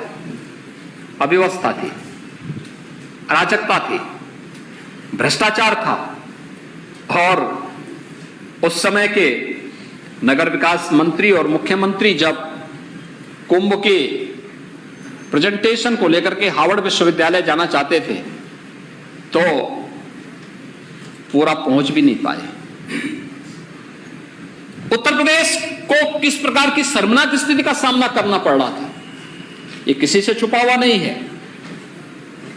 प्रदेश के अंदर आज इस बजट में एक और प्रावधान किया गया है। 23-24 में कृषि के निजी नलकूप पर उपभोक्ताओं के विद्युत बिलों में अब तक हम लोगों ने 50% की छूट, अब इसको 100% करने के लिए भी 1500 करोड़ रुपए का व्यवस्था हम लोगों ने किया। पीएम कुसुम योजना के अंतर्गत 30,000 सोलर पंप स्थापित करने का एक लक्ष्य लिया गया, इस पर कार्रवाई चल रही है। एफपीओज के गठन के लिए भी कार्रवाई युद्ध स्तर पर चल रही है। और इस नए वित्तीय वर्ष में शहजाद बांध स्प्रिंकलर सिंचाई परियोजना, मध्य गंगा परियोजना, कचनौदा बांध और लखेरी बांध को भी पूर्ण करने का हमारा लक्ष्य है, जिस पर हमारा युद्ध स्तर पर कार्य चल रहा है। महोदय, फूड प्रोसेसिंग की पॉलिसी के लिए धनराशि की व्यवस्था की गई है। प्रदेश के अंदर दलहन और तिलहन के जो किसान हैं उनको मिनी किट उपलब्ध निःशुल्क में उपलब्ध कराने के लिए कार्रवाई की जा रही है। और कुशीनगर में महात्मा बुद्ध के नाम पर एक कृषि विश्वविद्यालय की स्थापना होगी, यह भी व्यवस्था इसमें की गई है। हर कृषि विश्वविद्यालय में हम लोग एग्रीकल्चर के क्षेत्र में एग्रीटेक स्टार्टअप और इनोवेशन सेंटर की स्थापना के लिए भी बजट का प्रावधान किया गया है। और टिश्यू कल्चर प्रयोगशाला के लिए भी धनराशि की व्यवस्था है। Centre of excellence for Honey, इसके लिए धनराशि की व्यवस्था है। और निराश्रित गोवंश के लिए भी व्यवस्था बजट में की गई है। इसमें रखरखाव पर 750 करोड़ रुपए और यहाँ पे 750 करोड़ रुपए की व्यवस्था की गई है। पहले से ही 3 योजनाएं इसके लिए हमारी चल रही हैं, जिसमें प्रदेश के अंदर पहली है निराश्रित गौआश्रय स्थल, जिनमें प्रदेश के अंदर 10 लाख से अधिक गोवंश को हम लोग संरक्षित कर रहे हैं, उनकी देखभाल कर रहे हैं। दूसरा है मुख्यमंत्री सहभागिता योजना। इस योजना के माध्यम से कोई भी किसान निराश्रित गौआश्रय स्थल से 4 गोवंश को अपने घर में अगर देखभाल करता है तो 900 रुपए हर गोवंश का हर महीने राज्य सरकार उसे देगी। 1 लाख से अधिक अन्नदाता किसानों के पास इस प्रकार की गोवंश हैं। और तीसरा है कुपोषित परिवारों को दी जाने वाली व्यवस्था, जिसमें एक गाय, दूध देने वाली गाय, ब्याई हुई गाय, उन कुपोषित परिवारों को दे रहे हैं। काफी कुपोषित परिवार इससे लाभान्वित हो रहे हैं। इसमें 900 रुपए भी हर महीने हम उन परिवारों को उपलब्ध करवाते हैं। दुग्ध विकास से संबंधित जो नीति है उसके लिए व्यवस्था की गई है। नंद बाबा दुग्ध मिशन योजना के अंतर्गत भी धनराशि की व्यवस्था बजट में की गई है। मुख्यमंत्री मत्स्य संपदा योजना, इसके लिए व्यवस्था की गई है। निषाद राज्य बोर्ड सब्सिडी योजना, इसके लिए व्यवस्था की गई है। और महोदय, जल जीवन मिशन के लिए हमने 22-23 में 19,500 करोड़ रुपए की व्यवस्था की थी। 23-24 में बढ़कर के 21,000 करोड़ रुपए की व्यवस्था हम लोगों ने की है। हर घर नल की योजना, हर घर नल। पहले बुंदेलखंड पानी के लिए तरसता था, आज हम हर घर तक शुद्ध पेयजल उपलब्ध करवा रहे हैं। आदरणीय प्रधानमंत्री जी की मंशा के अनुरूप इन कार्यक्रमों को आगे बढ़ाने का कार्य किया जा रहा है। प्रदेश के अंदर लघु सिंचाई के लिए 23-24 में 1,000 करोड़ रुपए की व्यवस्था की गई है। और भी अन्य क्षेत्रों में तमाम अन्य कार्य इसके माध्यम से किए जा रहे हैं। बाढ़ नियंत्रण के लिए अब तक हम लोगों ने 22,94,000 हेक्टेयर भूमि को बाढ़ से सुरक्षित किया है। 23-24 के बजट में हम लोगों ने 277 परियोजनाओं को पूर्ण करने का लक्ष्य लिया है। 7,426 किलोमीटर की नहर पटरियों को गड्ढा मुक्त, बाढ़ नियंत्रण के लिए 2,803 करोड़, मुख्य सिंचाई की परियोजनाओं के लिए 5,332, मध्यम सिंचाई परियोजनाओं के लिए 2,220 और लघु सिंचाई परियोजनाओं के लिए 3,400 करोड़ रुपए का प्रस्ताव भी बजट में उपलब्ध कराया गया है। प्रदेश के अंदर नहरी और सरकारी नलकूपों में किसानों को मुख्य पानी यानी पानी की सुविधा उपलब्ध कराने के लिए भी 900 करोड़ रुपए का व्यवस्था किया गया है। नदी में सुधार और कटाव निरोधक अभियान के लिए भी 1,619 करोड़ रुपए की व्यवस्था की गई है। ये सभी व्यवस्था एग्रीकल्चर सेक्टर को प्रभावी बनाने के लिए, इस सेक्टर को प्रभावी ढंग से आगे बढ़ाने के लिए भी यहाँ पर ये व्यवस्था की गई है। महोदय, समाज कल्याण के क्षेत्र में अगर आप देखेंगे तो समाज कल्याण के लिए भी अनेक प्रावधान इसमें किए गए हैं। 2017 के पहले की रिपोर्ट बताती है कि 25 से 26 हजार करोड़ रुपए कहां खर्च हुए, विभागीय अफसरों ने हिसाब किताब की रिपोर्ट ही नहीं दी। वृद्धावस्था पेंशन, यह मात्र पहले जो यहां पर प्रदेश के अंदर 500 रुपए मिलती थी, आज 1,000 रुपए हर उस वृद्धजन को दी जा रही है। और इसमें काफी बड़े पैमाने पर हम उन सभी परिवारों को उपलब्ध करा रहे हैं जो निराश्रित हैं। उन सभी परिवारों को यह सुविधा उपलब्ध कराई जा रही है।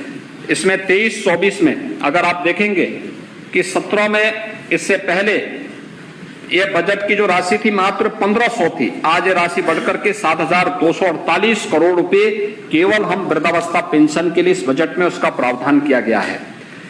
इसी प्रकार से प्रदेश के अंदर मुख्यमंत्री सामूहिक विवाह योजना के लिए, छात्रवृत्ति के लिए समाजवादी पार्टी की सरकार में 16-17 में अनुसूचित जाति जनजाति के छात्रों 21 लाख छात्रों की छात्रवृत्ति रोक दी थी इन लोगों ने। जब 2017 में हमारी सरकार आई, उन सभी छात्रों की छात्रवृत्ति अगले वर्ष 17-18 में फिर हम लोगों ने उपलब्ध करवाने का काम किया था। ये लोग जाति की बात करते हैं। और यही नहीं, आज महोदय प्रदेश के अंदर उत्तर प्रदेश बाल सेवा योजना, कोविड के दौरान जो बच्चे निराश्रित हो गए थे उन बच्चों को भी प्रदेश के अंदर इस व्यवस्था के साथ जोड़ा गया। 4,000 रुपए प्रति माह की राशि उन्हें उपलब्ध करवाई जा रही है और 18 वर्ष तक के पात्र बच्चों को टैबलेट और लैपटॉप भी सुविधा उन बच्चों को भी उपलब्ध कराई जा रही है। महिला कल्याण के लिए निराश्रित महिला पेंशन, पहले केवल 17,21,000 महिलाओं को पेंशन की सुविधा मिलती थी। आज महोदय 32,62,000 निराश्रित महिलाओं को पेंशन दी जा रही है। पहले ये पेंशन की राशि मात्र 500 रुपए थी, आज 1,000 रुपए की राशि उन सभी को उपलब्ध करवाने का काम किया जा रहा है। यह इसके लिए भी पर्याप्त धनराशि की व्यवस्था हम लोगों ने इसमें इस बजट के माध्यम से यहाँ पर कन्या सुमंगला योजना के लिए भी 1,050 करोड़ रुपए का प्रावधान किया गया है, जिसके माध्यम से 14,72,000 बेटियां इस योजना से लाभान्वित होंगी। दिव्यांगजन पेंशन योजना, 8 लाख लाभार्थी थे, मात्र 300 रुपए महीने की पेंशन मिलती थी। आज प्रदेश के अंदर 11 लाख से अधिक दिव्यांगजन है जिन्हें 1,000 रुपए की पेंशन की राशि हम लोग उपलब्ध करवाने का कार्य कर रहे हैं और पर्याप्त धनराशि उन सभी के लिए उपलब्ध करवाने का कार्य आज इस बजट में किया गया है। महोदय, इसी प्रकार से प्रदेश के अंदर अन्य सेक्टर में भी कार्य किया जा रहा है और वे सेक्टर अलग अलग सेक्टर में कार्य करने वाले हैं। श्रम सेक्टर है, एमएसएमई का सेक्टर है। एमएसएमई में हमारा जो है 96 लाख एमएसएमई यूनिट यूपी के अंदर कार्य कर रही हैं। ये 96 लाख एमएसएमई यूनिट परंपरागत उद्यम को बढ़ावा देने के साथ साथ, मुझे याद है 2017 में जब प्रदेश में लोक कल्याण संकल्प पत्र हमारी पार्टी ने तैयार किया था, उसमें संकल्प ये था कि हम परंपरागत उद्यमियों को प्रोत्साहित करने के लिए अपनी एक ठोस कार्य योजना प्रस्तुत करेंगे। वही ठोस कार्य योजना 1 डिस्ट्रिक्ट 1 प्रोडक्ट की है, जिसमें उनके प्रोत्साहन के लिए उन्हें न्यू डिजाइन देना, उन्हें नई तकनीक देना, उनके लिए मार्केट उपलब्ध कराना और फिर उन्हें वैश्विक पहचान दिलाना। हम आभारी हैं आदरणीय प्रधानमंत्री जी के कि उन्होंने ओडीओपी को वैश्विक पहचान दिला दी। जब दुनिया के राष्ट्राध्यक्षों को उत्तर प्रदेश के अंदर बने हुए उत्पाद गिफ्ट किए जाते हैं, उत्तर प्रदेश का हस्तशिल्पी वैश्विक मान्यता प्राप्त करता है। लेकिन समाजवादी पार्टी इस पे हंसती है, कहती है कि ये ओडीओपी क्या है। हमने कहा समझ नहीं पाएंगे, क्योंकि आपकी ओडीओपी का मतलब तो हर व्यक्ति जानता है कि वह आपका 1 डिस्ट्रिक्ट 1 माफिया का जो संकल्प था उत्तर प्रदेश, उससे तबाही था, देख ही रहा उत्तर प्रदेश। लेकिन आज हम जिस दिशा में आगे बढ़े हैं, इसने उत्तर प्रदेश को एक्सपोर्ट के एक नए हब के रूप में विकसित किया है। 1,56,000 21-22 तक हम 1,56,000 करोड़ रुपए का एक्सपोर्ट कर रहे हैं। उत्तर प्रदेश में एक्सपोर्ट हो सकता है, कल्पना थी, आज ही हो रहा है। उत्तर प्रदेश इस दिशा में आगे बढ़ा है और हमारी जो एमएसएमई पॉलिसी है वह इस बात की सुविधा देती है 1,000 दिनों तक आपको परमिशन लेने की आवश्यकता नहीं। आप अपना उद्योग लगाइए, एनओसी की कार्रवाई होती रहेगी, प्रोडक्शन शुरू होगा, आप इस दौरान अपनी प्रक्रिया को आगे बढ़ा देंगे। 1,000 दिनों तक की सुविधा उपलब्ध करवाने का कार्य उत्तर प्रदेश ने अपने जितने भी हस्तशिल्पी हैं, कारीगर हैं, उनको सुविधा उपलब्ध कराई। विश्वकर्मा श्रम सम्मान के माध्यम से हम अपने परंपरागत जो कारीगर हैं, हस्तशिल्पी हैं, 16-17 प्रकार की कैटेगरी हैं, इन्हें ट्रेनिंग देने, ट्रेनिंग के दौरान मानदेय देने और फिर टूल किट उपलब्ध करवाने का कार्य कर रहे हैं। आज वह आर्थिक स्वावलंबन की तरफ वह भी अग्रसर हुआ है। प्रदेश के अंदर अन्य तमाम सेक्टर में इस दिशा में कार्य प्रारंभ हुए हैं। आईटी और इलेक्ट्रॉनिक्स के लिए प्रदेश के अंदर अनेक कार्यक्रम प्रारंभ हुए हैं। इसमें प्रदेश के अंदर नए आईटी पार्क बनाने की कार्रवाई हो या फिर प्रदेश के अंदर आज प्रदेश इस दिशा में अगर हम देखेंगे तो हमारे पास इस दिशा में बहुत अच्छे कार्य हुए हैं। 3 अत्याधुनिक डाटा सेंटर, इसके लिए इसमें निवेश प्रदेश के अंदर आ रहा है। प्रदेश के अंदर स्वामी विवेकानंद युवा सशक्तिकरण योजना के अंतर्गत अब तक हम 20 लाख युवाओं को टैबलेट और स्मार्टफोन उपलब्ध करा चुके हैं और 3600 करोड़ रुपए की व्यवस्था इस बजट में भी की गई है, जिसके माध्यम से हम लोग प्रदेश के अंदर आने वाले समय में लगभग कुल मिलाकर के 2 करोड़ युवाओं को टैबलेट और स्मार्टफोन उपलब्ध कराने जा रहे हैं। प्रदेश के अंदर नोएडा में आर्टिफिशियल इंटेलिजेंस का मशीन लर्निंग क्षेत्र में सेंटर ऑफ एक्सीलेंस ये क्रियाशील है। प्रदेश के अंदर इलेक्ट्रॉनिक्स और आईटीएस सेक्टर में भारत के कुल मोबाइल मैन्युफैक्चरिंग में 45% योगदान उत्तर प्रदेश कर रहा है। भारत के मोबाइल कंपोनेंट के 55% निर्माता उत्तर प्रदेश के अंदर हैं और भारत के लगभग 26% मोबाइल निर्माता उत्तर प्रदेश में क्रियाशील हैं और 200 से अधिक जो कंपनियां इस दिशा में कार्य कर रही हैं। राज्य सरकार सेमीकंडक्टर मैन्युफैक्चरिंग फेब यूनिट के लिए क्लस्टर विकसित कर रही है और इस दिशा में एक अच्छा प्रयास हुआ है। महोदय, प्रदेश के अंदर अगर इंफ्रास्ट्रक्चर की बात करें, इंटर स्टेट कनेक्टिविटी, नेपाल से जोड़ने वाले बिहार, छत्तीसगढ़, झारखंड, मध्य प्रदेश, राजस्थान, हरियाणा, उत्तराखंड, इन सबको जोड़ने के लिए 4 लेन की कनेक्टिविटी आज यूपी की है। एक्सप्रेस हाईवे पूर्वी उत्तर प्रदेश को पूर्वांचल एक्सप्रेसवे के साथ जोड़ने, बुंदेलखंड को बुंदेलखंड एक्सप्रेसवे के साथ जोड़ने, पश्चिम उत्तर प्रदेश को मध्य और पश्चिम पूर्वी उत्तर प्रदेश से जोड़ने के लिए गंगा एक्सप्रेसवे युद्ध स्तर पर कार्य चल रहा है। दिल्ली मेरठ एक्सप्रेसवे 12 लेन का एक्सप्रेसवे आज यातायात के लिए खुल चुका है और प्रदेश के अंदर अगर हम देखेंगे कि अलग अलग सेक्टर में हर जिला मुख्यालय को 4 लेन के साथ जोड़ने के कारण रोड कनेक्टिविटी बेहतर हुई है उत्तर प्रदेश के अंदर। ट्रेन का सबसे बड़ा नेटवर्क यूपी के पास है। Eastern and western dedicated freight corridor ये यूपी से होकर के जाता है। Logistic hub and transport hub की अनेक संभावनाएं यूपी के अंदर मौजूद हैं। उत्तर प्रदेश देश का पहला राज्य है जिसने भारत सरकार के सहयोग से इनलैंड वाटरवे का विकास किया है हल्दिया से वाराणसी के बीच। यह उत्तर प्रदेश के इनबाउंड और आउटबाउंड कार्गो की फैसिलिटी को आगे बढ़ाने का एक बहुत बड़ा माध्यम है। फ्रेट विलेज का निर्माण 100 एकड़ क्षेत्र में काशी के अंदर हो रहा है। आदरणीय प्रधानमंत्री जी ने एक जो विजन दिया है इंफ्रास्ट्रक्चर के माध्यम से फिर इकोनॉमी को बूस्टअप करने के लिए, उसका उदाहरण है। एयर कनेक्टिविटी उड़ान योजना के ने कितना परिवर्तन किया है। पहले केवल 2 एयरपोर्ट क्रियाशील थे, लखनऊ और वाराणसी, गोरखपुर आगरा आंशिक रूप से थे। आज 9 एयरपोर्ट पूरी तरह क्रियाशील है। 11 एयरपोर्ट पे काम चल रहा है। आने वाले समय में अगले 1.5-2 वर्ष के अंदर उत्तर प्रदेश के अंदर 5 इंटरनेशनल एयरपोर्ट और 16 डोमेस्टिक एयरपोर्ट होंगे, यानी 21 एयरपोर्ट का देश का सबसे बड़ा एयर नेटवर्क से जुड़ा हुआ राज्य होगा उत्तर प्रदेश। आज उत्तर प्रदेश ने इस दिशा में कार्य प्रारंभ किया है।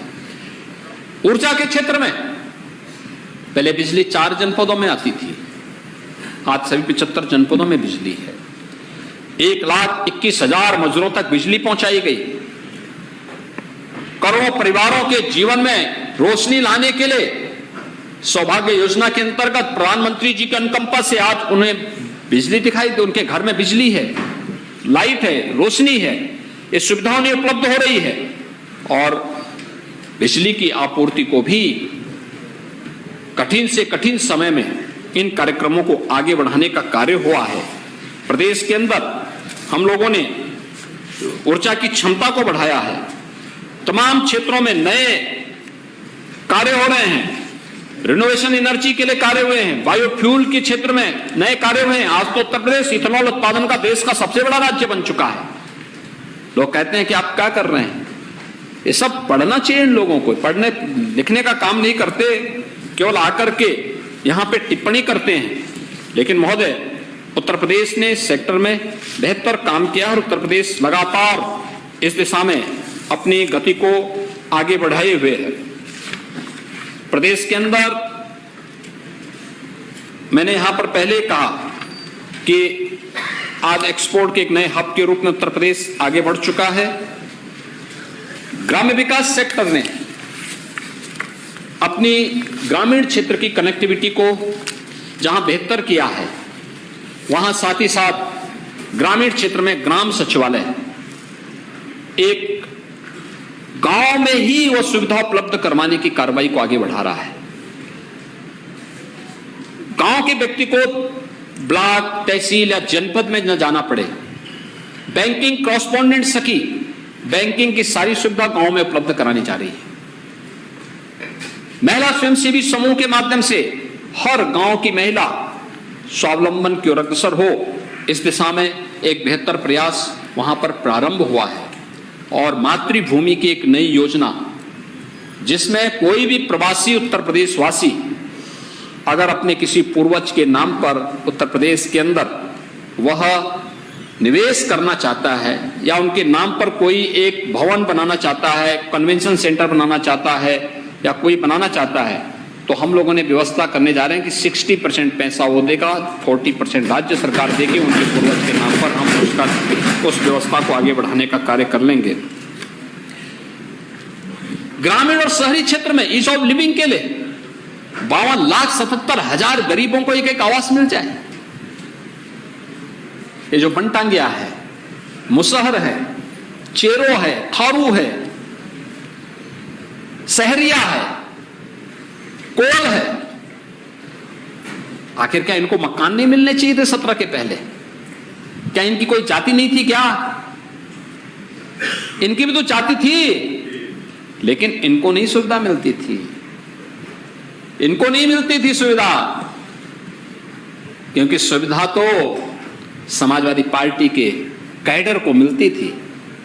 बड़ी हवेली है, उसी हवेली में महोदय मुझे याद है मार्च 17 में सरकार बनी थी, लेकिन दिसंबर 16 और जनवरी 17 में मैं एक आंदोलन के साथ जुड़ा हुआ था। वो था भूख से हो रही मौत के खिलाफ अभियान। कुशीनगर, सोनभद्र, चित्रकूट में मुझे जाने का अवसर मिला था। भूख से मौतें हो रही थी। कुशीनगर के जब मुसहर परिवारों से मैं मिला, मैंने उनसे पूछा, मैंने कभी, क्योंकि मैंने वहां उन लोगों के लिए एक बार कार्ड बनवाए थे, अभियान चला के, आंदोलन करके। मैं सांसद नहीं था वहां का, लेकिन मैं जाता था। भूख से मौत होती थी, मैं जाता था, सहायता लेकर के भी जाता था और प्रशासन को भी बाध्य करता था सहायता करने के लिए। तो मैंने उनसे कहा, मैंने कहा भी आप लोगों को तो जो है ये सुविधा कार्ड उपलब्ध कराया गया था। कहा साहब, इस सामने एक बड़ी हवेली थी समाजवादी पार्टी के नेता की। कहा साहब, इन्होंने वो कार्ड ले लिया, हमें राशन नहीं मिलता है, घर में कुछ भी नहीं, एक दाना नहीं, भूख से मौतें हुई थी। ये लोग बात करते हैं इसकी, जाति के नाम पे मूल मुद्दे से भटकाना चाहते हैं लोग। क्या उस गरीब जो भूख से मर रहा किसान था, अन्नदाता किसान था, आत्महत्या कर रहा था, क्या उसकी कोई जाति, किसान की कोई जाति होती है? गरीब की कोई जाति होती है? वंचित की कोई जाति होती है? लेकिन ये बहकाने का कार्य कर रहे हैं, डेवलपमेंट के मुद्दे से ध्यान हटाने का कार्य कर रहे हैं। उत्तर प्रदेश की छवि जो आज नई उभर करके आई है, सुरक्षा की, विकास की, उस मुद्दे से ध्यान हटाने का काम कर रहे हैं। और आज उत्तर प्रदेश ने इस दिशा में जो कार्य प्रारंभ किया, वह हर व्यक्ति उसकी सराहना कर रहा है। उत्तर प्रदेश के अंदर हर ग्राम पंचायत में बैंकिंग लेन देन का काम, और कुछ बहनें तो इतना अच्छा काम इस मामले में कर रही हैं, वह अद्भुत है। आदरणीय प्रधानमंत्री जी ने भी उसकी सराहना की। प्रदेश के अंदर जल जीवन मिशन के बारे में मैंने पहले कहा, हर घर नल योजना 2024 तक हम प्रदेश के अंदर हर गांव, हर घर तक उपलब्ध करवाने का कार्य करेंगे। ग्रामीण क्षेत्र में पीएम स्वामित्व योजना, आखिर ये 17 के पहले भी हो सकता था। 50 लाख परिवारों को हम, जहां पे उसका घर है गांव में, उस गरीब को उसका मालिकाना अधिकार दे चुके हैं, घरौनी उपलब्ध करा चुके हैं 50 लाख परिवारों को।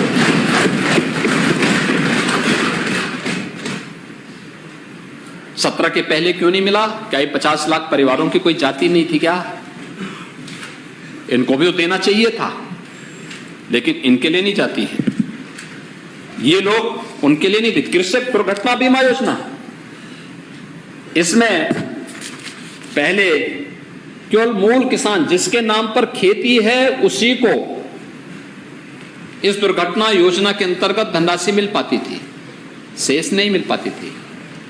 हमने इसके दायरे को बढ़ाया है, बटाईदार को भी इसमें शामिल किया है, किसान के पुत्र और उनके परिवार के अन्य सदस्यों को भी शामिल किया। अगर किसी आपदा के शिकार होते हैं तो सरकार उस परिवार को, दुर्भाग्य से ऐसी कोई घटना ना घटित हो, लेकिन अगर कोई घटना होती ही है तो हमने कहा 5 लाख रुपए की सुरक्षा बीमा का कवर सरकारों ने उपलब्ध कराई। 750 करोड़ रुपए की व्यवस्था इसके लिए व्यवस्था बजट में की गई है, और यह उन परिवारों को उपलब्ध करवाने का कार्य भी हम लोग इसके माध्यम से कर रहे हैं।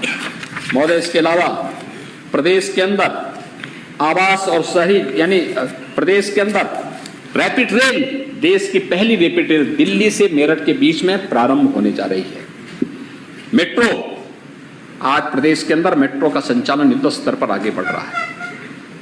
आज लखनऊ में मेट्रो का काम, गाजियाबाद, नोएडा, ग्रेटर नोएडा और कानपुर 5 सिटी हमारी मेट्रो से जुड़ चुकी है। आगरा में युद्ध स्तर पर कार्य चल रहा है। हमारा प्रयास है दिसंबर 2023 तक हम इस कार्य को पूरा कर लें, और ये कार्य आगे बढ़ाने का कार्य, एक कार्य तेजी के साथ होगा। इससे पहले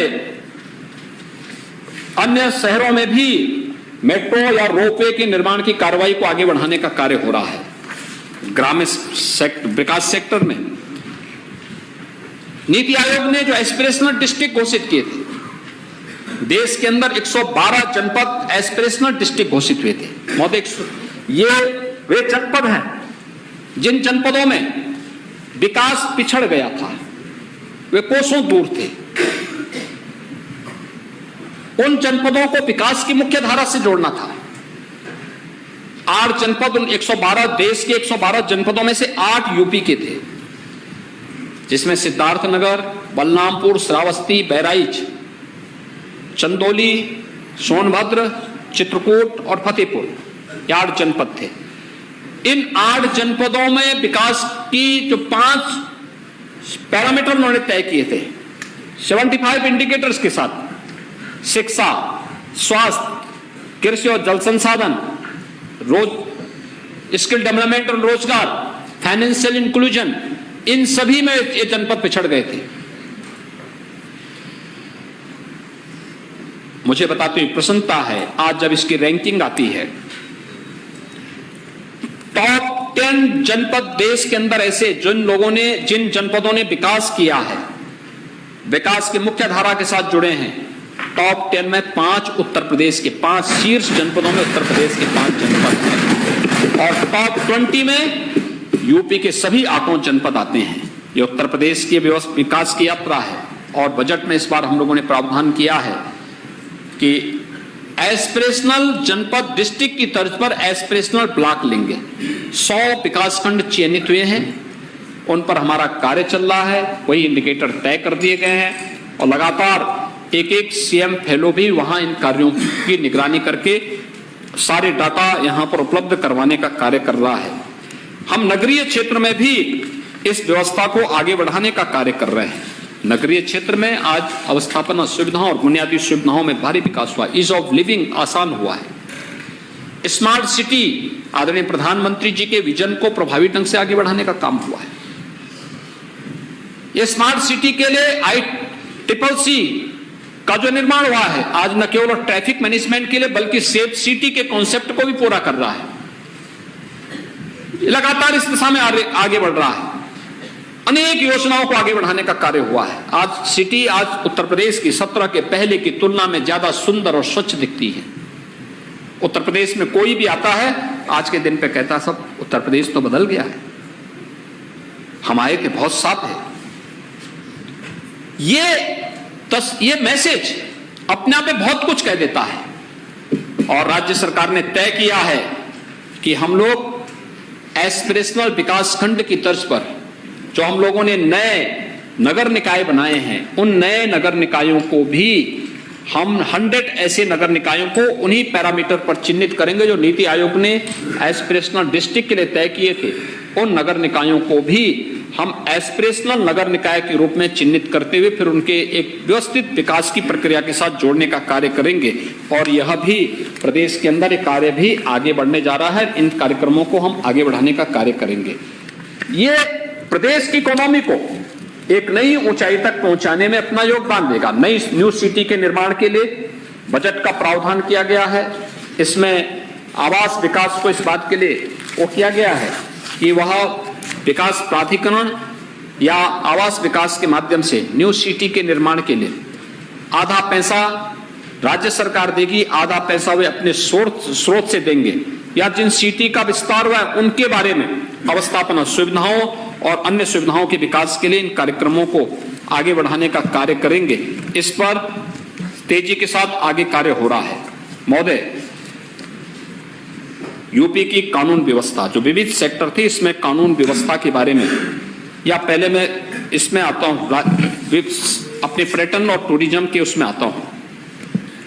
पर्यटन और टूरिज्म के उसमें आप देखेंगे उत्तर प्रदेश के अंदर बहुत अच्छा विकास हुआ है।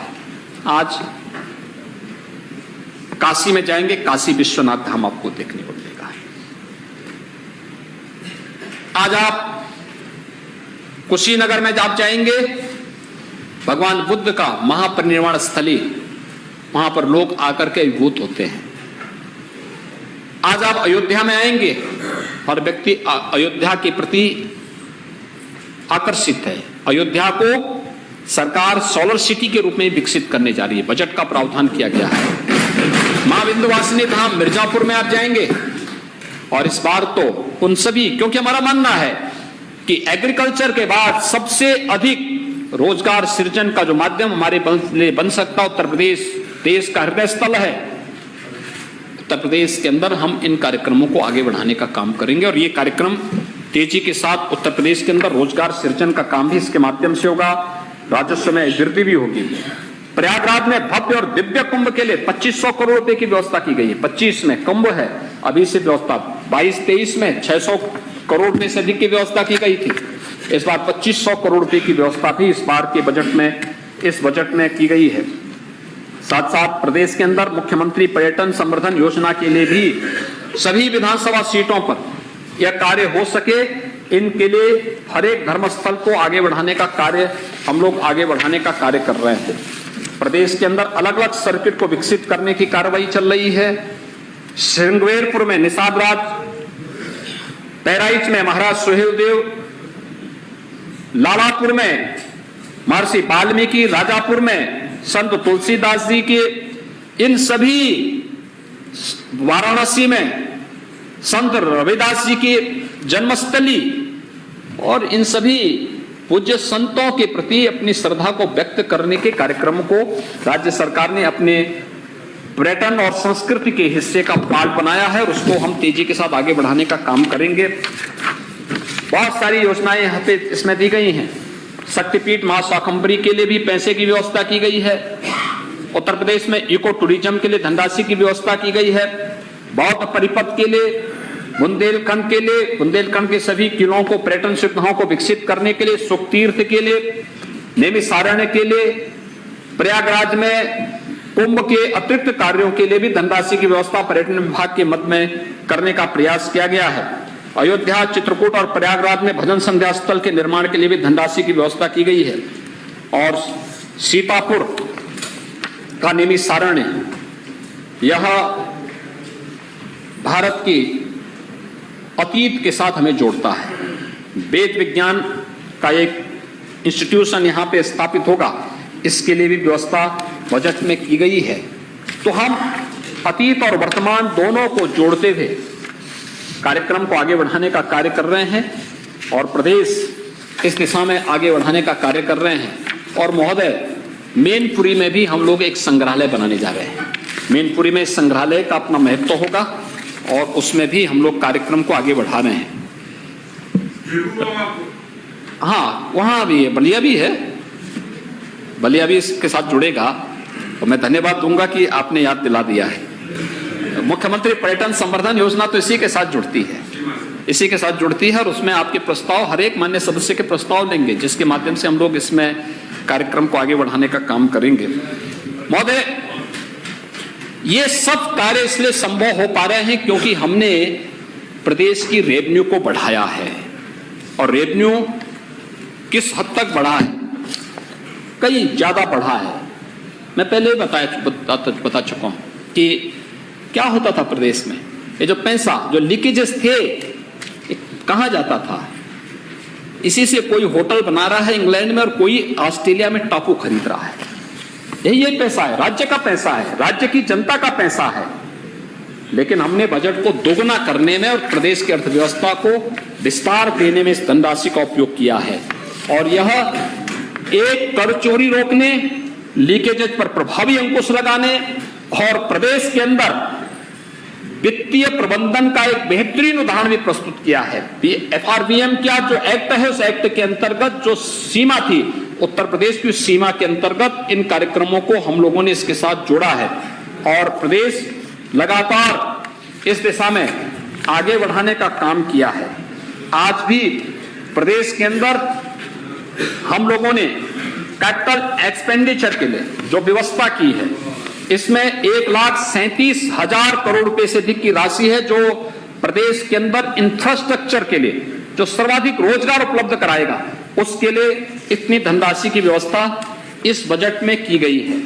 इसके अलावा महोदय, प्रदेश के अंदर अगर मैं बैंकों के व्यवसाय की बात करूं, 2012 से 17 के बीच 12,69,000 करोड़ रुपए बैंकों में जमा हुआ था, यानी 12,80,000 मान सकता हूं मैं। लेकिन 17 से 22 के बीच में यह पैसा जमा हुआ है 22,06,000 करोड़ रुपए से अधिक की राशि बैंकों में उत्तर प्रदेश के अंदर उत्तर प्रदेश वासियों ने जमा की। और CD रेशियो, जो प्रदेश के अंदर मिलने वाला ऋण रोजगार की संभावनाओं को विकसित करने का होता है, 17 तक केवल 46% था, आज ये बढ़कर के 55% हो रहा है। इसका मतलब बैंकों का पैसा जो उत्तर प्रदेश वासी उत्तर प्रदेश में जमा करते हैं, उसमें से 55% पैसा उत्तर प्रदेश के अंदर ही वितरित हो रहा है, उत्तर प्रदेश के विकास में खर्च हो रहा है। ये एक सही दिशा में चलने वाला है। हमारा प्रयास है हम इसको 60-65% तक पहुंचाएं। यह एक कार्य प्रदेश के अंदर हो रहा है। 12 से 17 के बीच में प्राथमिक सेक्टर में कुल 5,20,000 करोड़ रुपए का ऋण वितरित हुआ था, और 17 से 22 के बीच में हम इसे 9,52,000 करोड़ रुपए तक पहुंचाने का काम किए हैं। यह प्रदेश के अंदर जो एक नया प्रयास प्रारंभ हुआ है, और आज इसी का परिणाम है कि प्रदेश एक नई दिशा में आगे बढ़ा है। इससे पहले क्या होता था? पहले फुर्सत हो ना, तो इस पे कोई कार्य करेगा। और इन्होंने समाजवादी पार्टी की सरकार में 5 वर्ष में केवल 1234 करोड़ रुपए सफाई महोत्सव में खर्च किए थे। सफाई महोत्सव के नाम पे, प्रदेश के लिए नहीं, उन्हें विकास से मतलब नहीं था। और परिणाम यही था कि उस समय के समाचार पत्रों में भी इस प्रकार की बड़ी बड़ी हेडिंग आती थी। उस समय उनके द्वारा जो कहा जाता था, जिस प्रकार की स्थितियां थी उस समय भी,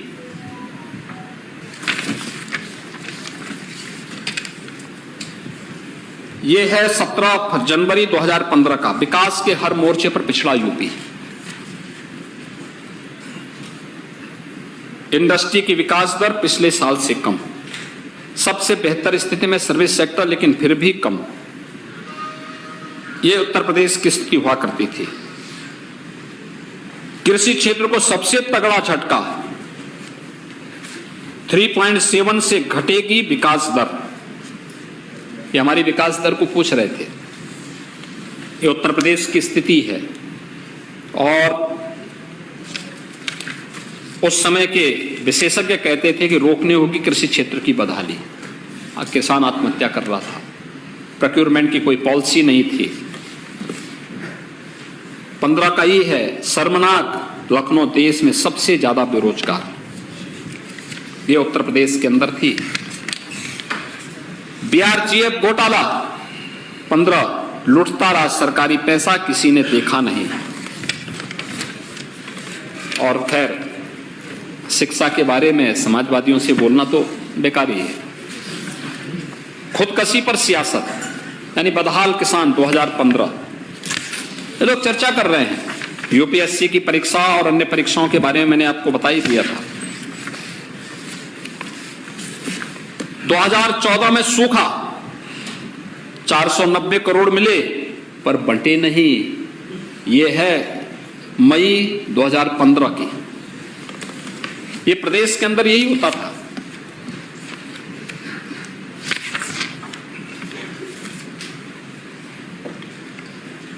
लुट रहा सब कुछ, मिल रहा सिर्फ आश्वासन। यह है प्रदेश की 2015 की तस्वीर। प्रदेश में 35 और किसानों की मौत, ये समाचार हुआ करते थे 2017 के पहले। पूरा सूबा तो छोड़िए, महज 28 किलोमीटर दूर भी नहीं पहुंची मदद।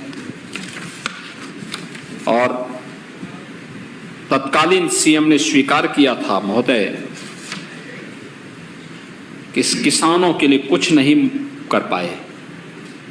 ये उस समय समाजवादी पार्टी सरकार ने इस बात को स्वीकार भी कर लिया था कि हम कुछ नहीं कर पाए। लेकिन आज प्रदेश हर एक सेक्टर में आगे बढ़ा है। कानून व्यवस्था के सेक्टर में 17 के पहले क्या था? यूपी में बेबस मुख्यमंत्री, हर भर्ती बदनाम हुई थी। पुलिस भागती थी और अपराधी दौड़ाते थे। ये उत्तर प्रदेश की स्थिति थी। कहां कहां नहीं घटना हुई थी। 700 से अधिक दंगे हुए थे। कोई आना नहीं चाहता था उत्तर प्रदेश में। लगातार प्रदेश के अंदर उपद्रव। और आज उत्तर प्रदेश जिस दिशा में आगे बढ़ा है, महोदय, अगर 16 की तुलना में मैं एनसीआरबी के डाटा को यहां पे प्रस्तुत करूं तो अपराध में 80 डकैती के अपराध में 80.31% कम हुए हैं। लूट की घटनाओं में 61.51%, हत्या में 32.45%, बलवा में 51.65%, फिरौती में 43.18%, बलात्कार में 21.75% की कमी आई है। पुलिस भर्ती में महिलाओं का 20% स्थान दिए गए हैं। 3 महिला पीएससी बटालियन, और इसमें वीरांगना उदा देवी के नाम पर, वीरांगना झलकारी बाई के नाम पर, वीरांगना अवंती बाई के नाम पर 3 महिला बटालियन की स्थापना प्रदेश के अंदर चल रही है। Uttar Pradesh special security force SSF, SDRF, 3 पुरुष पीएससी बटालियन की नया गठन किया गया है। 54 कंपनियां पीएससी की पिछली सरकारों ने समाप्त कर दिया था, उनका भी पुनर्गठन किया गया है। और प्रदेश के अंदर अब तक 1,60,000 से अधिक हम लोग पुलिस कार्मिकों की नियुक्ति की कार्रवाई सफलतापूर्वक संपन्न कर चुके हैं। ये प्रदेश के अंदर हुआ है। प्रदेश के अंदर पुलिस बजट में भी वृद्धि की गई। 16-17 में की तुलना में अगर हम देखेंगे तो 21-22 में यह बढ़कर के 30,203 करोड़ हुआ है। आवासीय और अवस्थापना सुविधाओं के लिए भी प्रदेश के अंदर हर एक पुलिस लाइन में, हर एक थाना में, हर एक चौकी में पुलिस के लिए अच्छे बैरक बनाए जा रहे हैं। और ये डबल इंजन सरकार का ही परसेप्शन है। आज प्रदेश दंगा मुक्त भी हुआ है, निवेश के सबसे अच्छे गंतव्य के रूप में आगे बढ़ रहा है। पुलिस रिफॉर्म का परिणाम है। 7 पुलिस कमिश्नरेट वर्तमान में प्रदेश के अंदर काम कर रही हैं। और प्रदेश के अंदर आज साइबर क्राइम को प्रभावी नियंत्रण करते हुए हर रेंज में साइबर थाने की स्थापना, एफएसएल लैब्स की स्थापना, और लखनऊ में Uttar Pradesh institute of forensic sciences की स्थापना का कार्य भी युद्ध स्तर पर चल रहा है।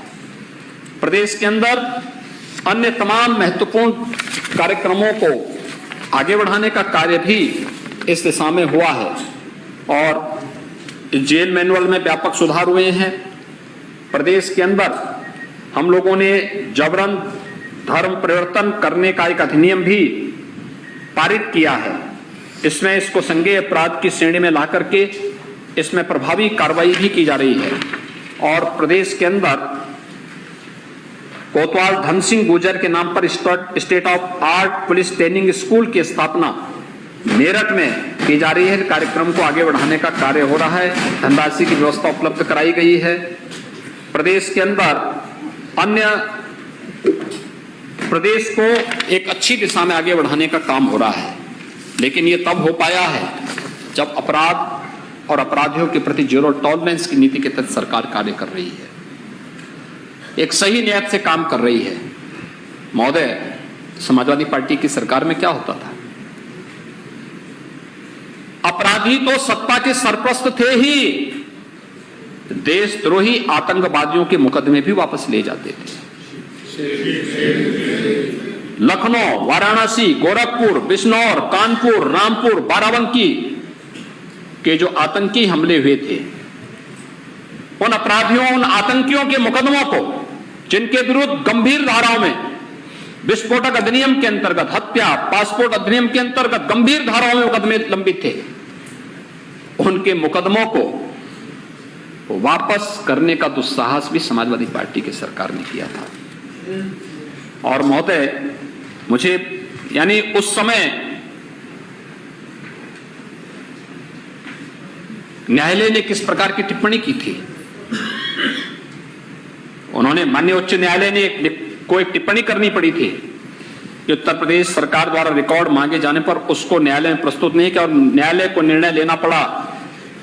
उस समय उन्होंने निर्णय भी लिया था, लेकिन न्यायालय ने यह भी टिप्पणी की थी कि आज आप आतंकवादियों के मुकदमों को वापस ले रहे हैं, कल इन्हें पद्म पुरस्कार देने का काम भी करोगे, ये भी बोला था उस समय। यानी ये 2017 के पहले इसी उत्तर प्रदेश में होती थी। आप सुरक्षा की बात कर रहे हैं। मैं एक वक्तव्य देख रहा था, कल समाजवादी पार्टी के नेता ने एक वक्तव्य दिया था और वक्तव्य दिया था कि सीएम ने या डिप्टी सीएम ने अपने मुकदमे वापस लिए। महोदय, पिछले 6 वर्ष के अंदर मुख्यमंत्री ने या डिप्टी सीएम ने कोई मुकदमा अपना वापस नहीं लिया, कोई मुकदमा वापस नहीं लिया। लेकिन ये सच है कि समाजवादी पार्टी के अध्यक्ष अखिलेश यादव ने अपने पर लगे हुए मुकदमों को 2016 में अपने साइन से वापस लेने का काम किया था। ये दूसरों को उपदेश देते हैं। ये मुकदमा वापस कैसे हुआ, हमें तो आश्चर्य होता है, क्योंकि चुनाव आयोग के द्वारा दायर किया गया मुकदमा था। ये वापस हो ही नहीं सकता था, क्योंकि इलेक्शन कमीशन की उसमें इलेक्शन कमीशन की परमिशन के बगैर नहीं हो सकता है। लेकिन इन्होंने ये मुकदमा वापस स्वयं लिया था। ये दूसरों को उपदेश देते हैं और आतंकवादियों के मुकदमों को वापस लेते हैं, उत्तर प्रदेश की जनता की सुरक्षा के साथ खिलवाड़ करते हैं।